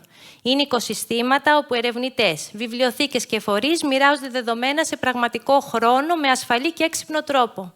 Χρησιμοποιούν cloud, big data, τεχνητή νοημοσύνη για να επιταχύνουν την έρευνα. Κλασικό παράδειγμα είναι η ευρωπαϊκή υποδομή EOS ή το Elixir για τα βιολογικά δεδομένα.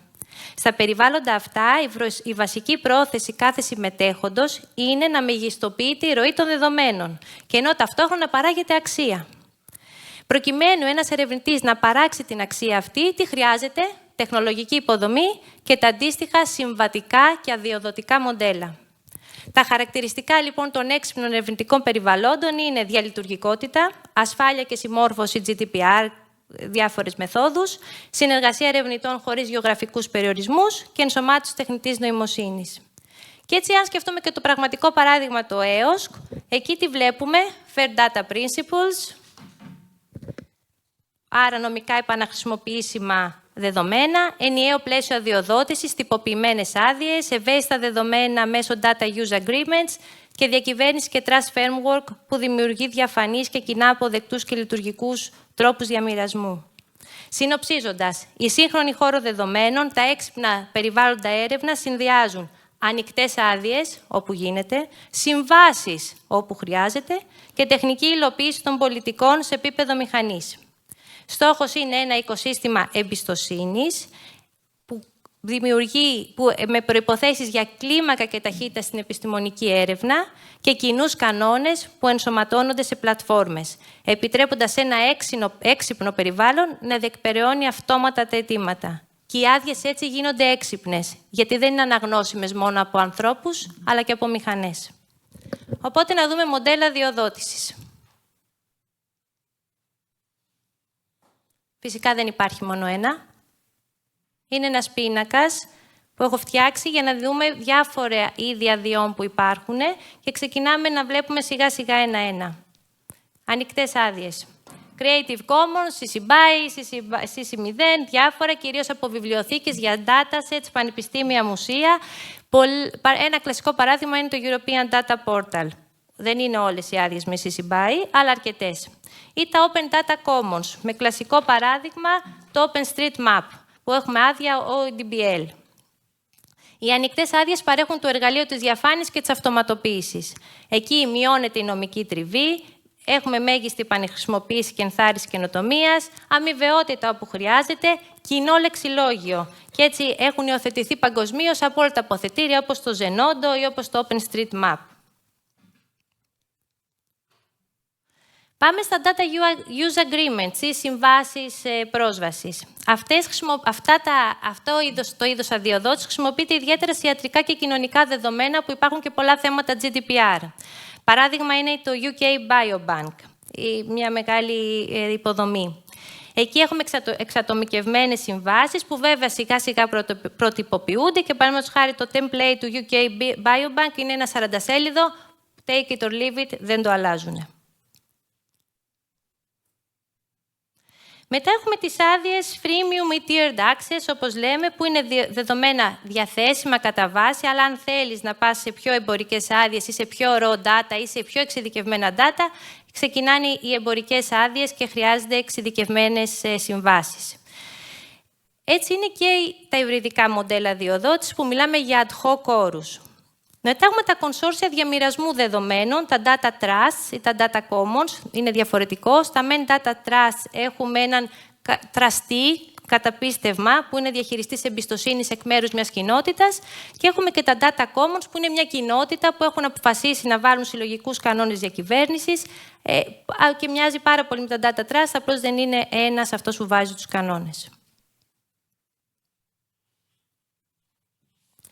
Πάμε να δούμε τώρα την αδειοδότηση για την τεχνητή νοημοσύνη.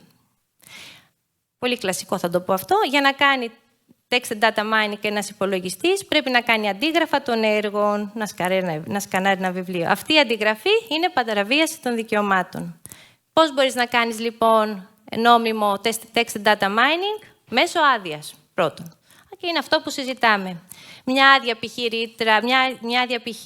Creative Commons, εμπορική άδεια που επιτρέπει ρητά, και θα το τονίσω το ρητά, τη χρήση για text data mining. Πολλές πλατφόρμες προσφέρουν ήδη κάποιες άδειες text data mining. Αλλά όπως είπα, το κλειδί σε όλα αυτά είναι η ρητότητα. Δεν μπορούμε πλέον να βασιζόμαστε σε σιωπηρές υποθέσεις. Επιτρέπεται η χρήση? Πρέπει να είναι πάντα το ερώτημά μας. Εάν ναι, χρησιμοποιούμε μια άδεια, φαίνεται η άδεια να το αναφέρει. Αλλιώς δεν παίρνουμε το ρίσκο. Και πάντα προσοχή στα προσωπικά δεδομένα. Ακόμα και αν μια άδεια επιτρέπει τη χρήση για τεχνική νοημοσύνη, αν τα δεδομένα είναι προσωπικά, το GDPR κατά με υπερισχύει. Η χρήση προσωπικών δεδομένων για training τεχνητής νοημοσύνης απαιτεί νόμιμη βάση, συνήθως ρητή συγκατάθεση, ανεξάρτητα από την άδεια της πνευματικής ιδιοκτησίας. Και η άλλος τρόπος για να κάνουμε νόμιμα text data mining είναι μέσω νομικής εξαίρεσης, που είναι η γνωστή μας οδηγία, με το άρθρο 3, το άρθρο 4, το άρθρο 3 για τους ερευνητές, το άρθρο 4 για τους εμπορικούς σκοπούς. Και τι σημαίνει πρακτικά? Αν είσαι πανεπιστήμιο ερευνητής, έχεις δικαίωμα να κάνεις text and data mining στα άρθρα στα οποία έχεις νόμιμη πρόσβαση. Ακόμα κι αν η Elsevier, παραδείγματος χάρη, λέει μόνο μέσω API. Όμως τεχνικά είναι δύσκολο να το κάνεις χωρίς το API, γιατί το bulk downloading θα σου το μπλοκάρει. Και αν είσαι εταιρεία, πας με το άρθρο 4, που επιτρέπει opt-out στους εκδότες. Πάμε να δούμε και τι συμβαίνει και στα πανεπιστήμια. Οι εκδότες έχουν μια τριπλή λογική που συνεργάζονται, είτε με τις παραδοσιακές συνδρομές, είτε με open access με Creative Commons licenses, είτε με text and data mining άδειες. Αυτά είναι οι όροι που έχουμε συνήθως. Παραδοσιακές συνδρομές εννοούμε ότι υπάρχουν οι βιβλιοθήκες, δεν αγοράζουν περιεχόμενο, αλλά αποκτούν άδεια πρόσβαση σε αυτό. Και σε αυτό περιλαμβάνεται ποιοι χρήστες επιτρέπονται, περιορισμού στην αποθήκευση, στην εκτύπωση, απαγόρευση διαμοιρασμού εκτός ιδρύματος, authorized users, εντός IP range, συνήθως λένε στις συμβάσεις. Μετά έχουμε τις άδειες για text data mining. Οι εκδότες συχνά δημιουργούν ξεχωριστά καθεστώτα γι' αυτό. Δίνουν API για mining, αλλά με όρους. Μόνο για ερευνητική χρήση, απαγόρευση εμπορικής αξιοποίησης, τεχνικοί περιορισμοί. TDM license το λέμε αυτό. Και μετά έχουμε και τις άδειες open access, που ξέρω και ότι και η Knowledge Rights 21 στηρίζει πάρα πολύ και μέσω και του επόμενου που θα πούμε, που είναι μετακίνηση από το reader page στο author page. Στο κλασικό μοντέλο τα περιοδικά χρηματοδοτούνται μέσω συνδρομών. Άρα ο αναγνώστης, η βιβλιοθήκη, το ίδρυμα είναι αυτό που θα πληρώσει τη συνδρομή για να υπάρχει πρόσβαση στα άρθρα. Το περιεχόμενο αλλιώς είναι κλειδωμένο. Στο author page, ο συγγραφέας ή το ίδρυμα πληρώνει article processing charges, δεν ξέρω πώς το έχουμε πει στα ελληνικά αυτό, για να βγει το άρθρο με Creative Commons άδειες, και έτσι είναι ελεύθερο και υπηρετεί το Golden Open Access, που είναι το όνειρο όσων θέλουμε να μιλάμε για ανοιχτή επιστήμη, που συνοδεύεται σχεδόν πάντα από άδειες Creative Commons. Αυτό επιτρέπει με Gold Open Access, επιτρέπεται ακόμα και η εμπορική εκμετάλλευση του άρθρου. Αυτό βέβαια μεταφέρει το κόστος από τις βιβλιοθήκες στους ίδιους τους ερευνητές ή και στο ΣΕΑΒ πολλές φορές. Το αποτέλεσμα είναι το άρθρο να είναι ελεύθερα διαθέσιμο, αλλά μετά είναι ποιος μπορεί να πληρώσει. Το μικρό ίδρυμα, ο μικρός ερευνητής. Και το άλλο μεγάλο ζητούμενο είναι τα δικαιώματα δευτερογενούς δημοσίευσης. Δεν υπάρχει ακόμα στην Ευρώπη μία εξαίρεση. Προσπαθούμε σε διάφορα κράτη, υπάρχει μεν στη Γερμανία, όπου επιτρέπεται μετά από ένα εμπάργκο 6-12 μηνών ο δημιουργός να δημοσιεύσει στο ιδρυματικό τοποθετήριο το άρθρο του. Αυτό χωρίς να μπορεί ο εκδότης να το περιορίσει. Αυτό φυσικά βοηθάει πάρα πολύ. Αυτό είναι μια μεριά της πράσινης ανοιχτής πρόσβασης, το Green Open Access, και είναι αντίβαρο στα μοντέλα του Gold Open Access. Το HPR είναι ένα δικαίωμα του δημιουργού, ενώ το Text and Data Mining είναι μια εξαίρεση. Και να δούμε μερικά συμβουλές για ερευνητές και βιβλιοθηκονόμους. Αυτό για μένα είναι το δίνουμε ήδη και στο ΣΕΑΒ και με το ΑΠΙΘΙΤΑ. Πάντα οι ερευνητές πρέπει να διαβάζουν την άδεια. Να χρησιμοποιήσουμε fair αρχές, να ρωτήσουν ρητά αν η άδεια επιτρέπει text and data mining, το GDPR να έχουν προσέξει πάρα πολύ αν δουλεύουμε με προσωπικά δεδομένα και να σκεφτούν εξ αρχής τη μελλοντική αξιοποίηση. Το data management plan που λέμε ότι πρέπει να υπάρχει. Απ' την άλλη, οι βιβλιοθηκονόμοι πρέπει να είναι οι διαμεσολαβητές, να προωθούν την τυποποίηση και γενικά να στηρίζουν τον ερευνητή παρακολουθώντας τις νομικές εξελίξεις. Γι' αυτό κάνουμε και τόσα σεμινάρια. Και αυτό είναι ένα μικρό checklist για τον ερευνητή, τι μπορούν να κάνουν βοηθώντας τους και πού το text and data mining βοηθάει. Εκεί που δεν βοηθάει είναι στη χρήση και στα παράγωγα, είναι στο 4. Η εξαίρεση καλύπτει του text and data mining την τεχνική εξόρυξη, αλλά δεν δίνει δικαίωμα διάθεσης του κόρπους του παράγωγου έργου.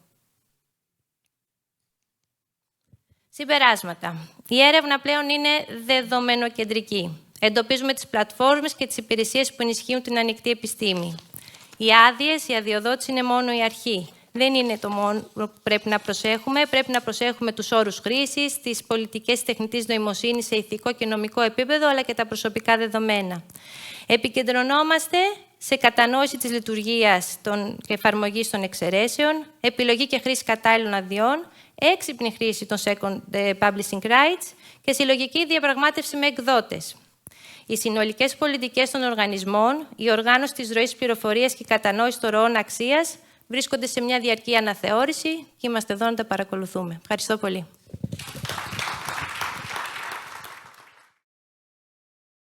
Τώρα θα πραγματευτούμε ένα τελείως διαφορετικό θέμα. Παρόλο ότι εμείς είμαστε στον Οργανισμό Βιομηχανικής Ιδιοκτησίας και θα νιώθετε ότι θα σας αναφερθούμε μόνο σε κάτι που είναι προστατευμένο με δεδομένη χρονική και καθορισμένη νομοθετική προστασία αυστηρά, τώρα θα μπούμε σε ένα άλλο πλαίσιο, τα εμπορικά απόρριτα, τα οποία έχουν θεσμοθετηθεί από την Ευρωπαϊκή Ένωση και έχει η νομοθεσία αυτή περάσει στην Ελλάδα κατά πρωτοπορία. Είμαστε από τις λίγες χώρες που περάσαμε πολύ σύντομα την συγκεκριμένη νομοθεσία. Η Ευρωπαϊκή Επιτροπή στις 8 Ιουνίου του 2016 έχει πρότεινε κανόνες για την προστασία από την κλοπή των εμπιστευτικών επιχειρηματικών πληροφοριών. Η οδηγία αυτή του Ευρωπαϊκού Κοινοβουλίου αφορά οδηγία για την προστασία της τεχνογνωσίας και την παράνομη απόκτηση και αποκάλυψη εμπορικών απορρίτων. Γιατί έγινε αυτή η πρωτοβουλία, γιατί πάρθηκε αυτή η πρωτοβουλία συγκεκριμένη από την Ευρωπαϊκή Επιτροπή? Οι μελέτες έδειξαν ότι 1 στις 5 εταιρείες ήταν θύμα κλοπής εμπορικού απορρίτου. 25% των εταιριών κατήγγειλαν κλοπή εμπορικού απορρίτου. 40% των εταιριών έκριναν, τότε που έγινε η οδηγία φυσικά, αναποτελεσματική τη νομική προστασία των εμπορικών απορρίτων. 30% του κύκλου εργασιών της ευρωπαϊκής χημικής βιομηχανίας μπορούσε να χαθεί από κλοπή εμπορικών απορρίτων. Ποιος είναι ο ορισμός του trade secret, secret d'affaires? Οι πληροφορίες έχουν 3 στοιχεία, είναι απόρριτες, δηλαδή δεν είναι προσβάσιμες. Έχουν εμπορική αξία, δηλαδή έχουν όφελος οικονομικό και είναι διαφυλαγμένες. Αυτό είναι το πιο σημαντικό. Δηλαδή ο επιχειρηματίας πρέπει να έχει λάβει μέτρα προστασίας του απορρίτου. Είδη εμπορικών απορρίτων. Εμπορικό απόρριτο είναι ένας χημικός τύπος, μια συνταγή μαγειρικής, αδημοσίευτα αποτελέσματα δοκιμών χημικών, ο οικονομικός σχεδιασμός επιχείρησης, δίκτυο διανομέων ή προμηθειών. Δεν μπορεί να πάρει στο δίκτυό μου που έχω και προμηθεύω σε όλο τον κόσμο έτσι απλά. Είναι εμπορικό απόρριτο. Καταστάσεις πελατών. Πολύ σημαντικό. Προγράμματα φυσικά ηλεκτρονικών υπολογιστών, δεδομένα, σχεδιασμών, βάσεις δεδομένων κτλ. Το πιο σημαντικό όμως εμπορικό απόρριτο που προστατεύεται ως τέτοιο είναι τα semiconductor, δηλαδή οι τοπογραφίες προϊόντων ημιαγωγών. Ποια είναι η ένομη προστασία του εμπορικού απορρίτου στην Ελλάδα? Το 2019 ο Έλληνας νομοθέτης πέρασε στην ελληνική ένομη τάξη όλη την οδηγία της Ευρωπαϊκής Ένωσης και έτσι υπάρχει προστασία στην Ελλάδα. Εδώ θα κάνω μία παρένθεση. Συνέβαλε πάρα πολύ ο Οργανισμός Βιομηχανικής Ιδιοκτησίας, διότι η συγκεκριμένη οδηγία είχε συζητηθεί, είχε αναπτυχθεί και είχε μπορέσει να παρουσιαστεί το 2016 από την τότε ελληνική Προεδρία του 2014. Αντίστοιχες διατάξεις για την προστασία του εμπορικού απορρίτου είχε ήδη η Διεθνή Συμφωνία TRIPS, που όλοι ξέρετε, και φυσικά οι συμφωνίες για τον αθέμητο ανταγωνισμό. Η Συμφωνία TRIPS προστατεύει τις μη αποκαλυφθήσεις πληροφορίες και αναφέρει τον ορισμό των εμπορικών απορρίτων. Έχει δε ρητή μνήα στα δημοσίευτα αποτελέσματα δοκιμών για φάρμακα και χημικές ενώσεις. Και γι' αυτό είναι τόσο σημαντική η νομοθεσία αυτή για τις βιομηχανίες αυτές. Ποια είναι τα εμπορικά απόρριτα? Τα πιο γνωστά θα σας πω. Όλοι τα ξέρετε. Είναι ο αλγόριθμος της Google. Έτσι.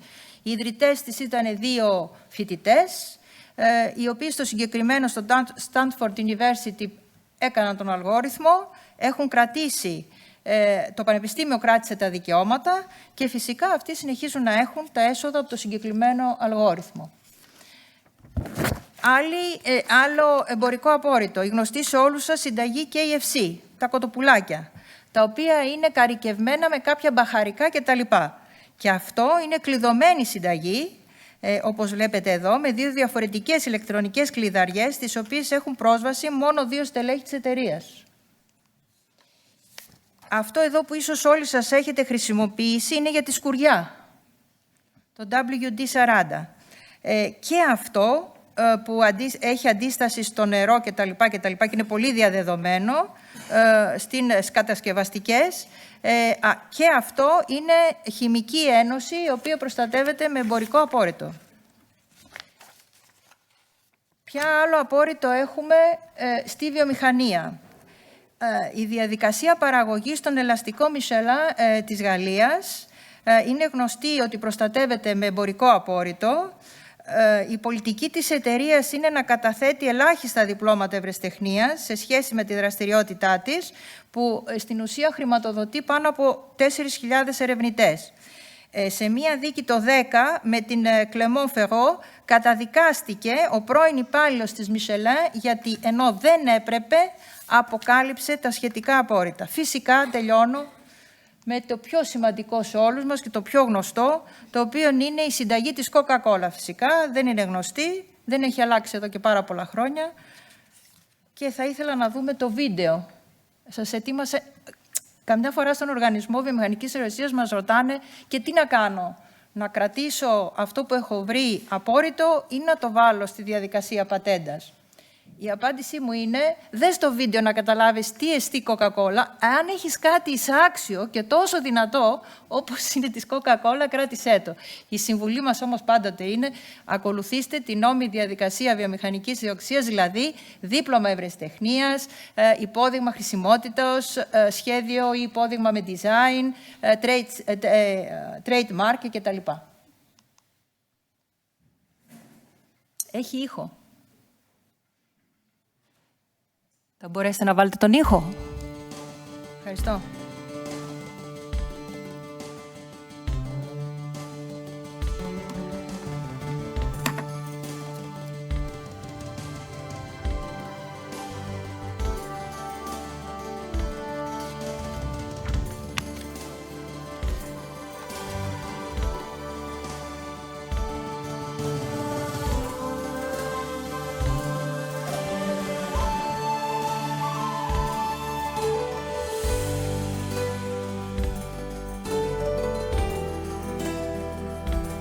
Η εικόνα αυτή είναι πραγματική.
Τελευταίο, θα ήθελα να αναφέρω ότι υπάρχει ένας οδηγός του Παγκόσμιου Οργανισμού Διανοητικής Ιδιοκτησίας για τα εμπορικά απόρριτα και την καινοτομία, γιατί ο WIPO στη Γενέβη δίνει μεγάλη σημασία στην ανάπτυξη των συγκεκριμένων τεχνολογιών και την προστασία τους όποιος θέλει μπορεί να μπει, έχω βάλει εδώ το link, να κατεβάσει τις πληροφορίες και να πάρει περισσότερη ενημέρωση για το θέμα. Ευχαριστώ πάρα πολύ για την προσοχή σας. Συνήθως έχουμε συμπεράσματα. Στα συμπεράσματα, να σας πω την αλήθεια, το βάζουμε για να έχουμε έναν αέρα, ώστε αν υπάρχει μια καθυστέρηση, να χρησιμοποιήσουμε τον όρο, την ώρα των συμπερασμάτων. Δεν έχω προετοιμάσει κάτι, ποτέ δεν προετοιμάζω κάτι για την ώρα των συμπεράσματων. Συνήθως λέω ότι τα συμπεράσματα τα βγάλατε μόνοι σας. Αλλά αυτό που προέκυψε και ήταν αναμενόμενο είναι ότι μια σταθερά είναι το δίκαιο της πνευματικής ιδιοκτησίας. Αυτή είναι μια σταθερά, η οποία μέσα από το ενωσιακό κεκτημένο μας δίνουν διάφορα όρια που μπορεί κάθε εθνικός νομοθέτης να τα χρησιμοποιήσει. Ας πούμε, ο εθνικός νομοθέτης δεν χρησιμοποίησε το maximum των δυνατοτήτων που του δίνει ο ενωσιακός νομοθέτης. Πέρα από το υφιστάμενο ενωσιακό πλαίσιο, φυσικά υπάρχουν και λόγω των νέων εξελίξεων και της τεχνητής νοημοσύνης, βλέπετε ότι δημιουργούνται και κάποιες καινούριες ανάγκες. Οπότε αυτό είναι όπως είπα και στην αρχή, είναι μια διαφορετική ιστορία. Δηλαδή, πρώτα είναι οι εθνικοί νομοθέτες, εφόσον το κρίνουν ότι είναι χρήσιμο στην εθνική πολιτική, να υιοθετήσουν το μάξιμουμ των δυνατοτήτων των εξαιρέσεων, αφόσον το θεωρούν κρίσιμο και εφόσον είναι στη διακριτική τους ευχέρεια, το πρώτο.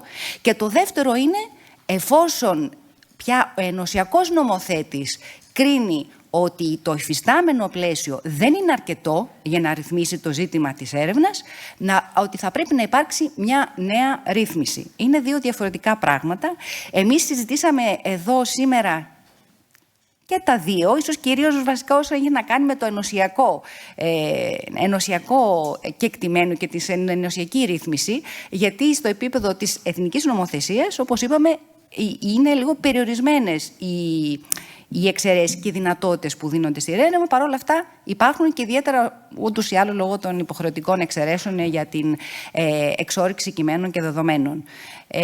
Κατανοώ επίσης ότι σε κάποιες εισηγήσεις ήταν πολύ τεχνικές και νομικά δύσκολες για κάποιους από τους παρευρισκομένους. Ελπίζω παρόλα αυτά να υπήρξε έτσι μια ιδέα και καθένας από εσάς να πήρε κάτι μαζί του, είτε είναι από άποψη πληροφορίας, είτε από άποψη μιας γνωριμίας, και φυσικά εμείς και στον οργανισμό, φυσικά και στην πνευματική ιδιοκτησία και στον ΟΒΗ, θα είμαστε πάντα διαθέσιμοι για οποιαδήποτε πληροφορία. Σας ευχαριστούμε πάρα πολύ.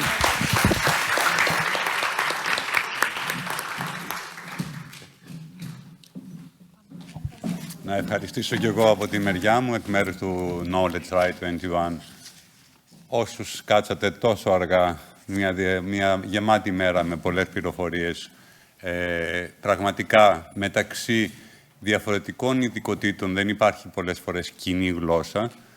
Οι άνθρωποι των βιβλιοθηκών, των ερευνητικών κέντρων, των ακαδημαϊκών ιδρυμάτων που θα κληθούν να εφαρμόσουν στην πράξη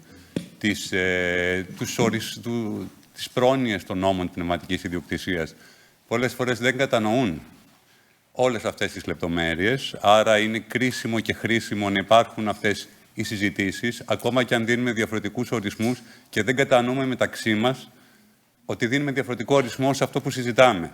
Για άλλο συζητάει μία μεριά, για άλλο καταλαβαίνει η άλλη πλευρά ότι συζητάμε μέσα σε μία κατάσταση. Σκοπός λοιπόν αυτών των συναντήσεων, σκοπός των δράσεων του KR21, είναι αυτές οι συναντήσεις να δημιουργήσουν οσμώσεις, να δημιουργήσουν κατανόηση και τη μεριά των ανθρώπων που θα κληθούν να τα εφαρμόσουν, γιατί δεν θα τα εφαρμόσουν οι νομικοί και οι δικηγόροι. Αυτά θα γίνουν στα δικαστήρια, αν γίνουν. Στην καθημερινή ζωή, στην εξυπηρέτηση του ερευνητή και του ακαδημαϊκού προσωπικού στη βιβλιοθήκη και στο ακαδημαϊκό ίδρυμα, θα είναι ο βιβλιοθηκονόμος που θα πρέπει να ξέρει αν μπορεί και πόσα μπορεί να προσφέρει και να δώσει. Πώς μπορεί να χτίσει το αποθετήριό του εντός του Ιδρύματος, τι δικαιούται να έχει μέσα στο αποθετήριο του Ιδρύματος, τι είναι επιστημονική γνώση, ποιοι είναι οι εκδότες επιστημονικής πληροφορίας και ένα σωρό άλλα ζητήματα. Αυτά θέλουμε να τα δούμε λίγο περισσότερο, λίγο πιο αναλυτικά, να τα συζητήσουμε περισσότερο. Και με αυτό θέλω να ευχαριστήσω ξανά τον Οργανισμό Πνευματικής Ιδιοκτησίας, γιατί πραγματικά αγκάλιασε την ιδέα ότι πρέπει να συζητάμε δημόσια τα ζητήματα αυτά της έρευνας στην Ελλάδα.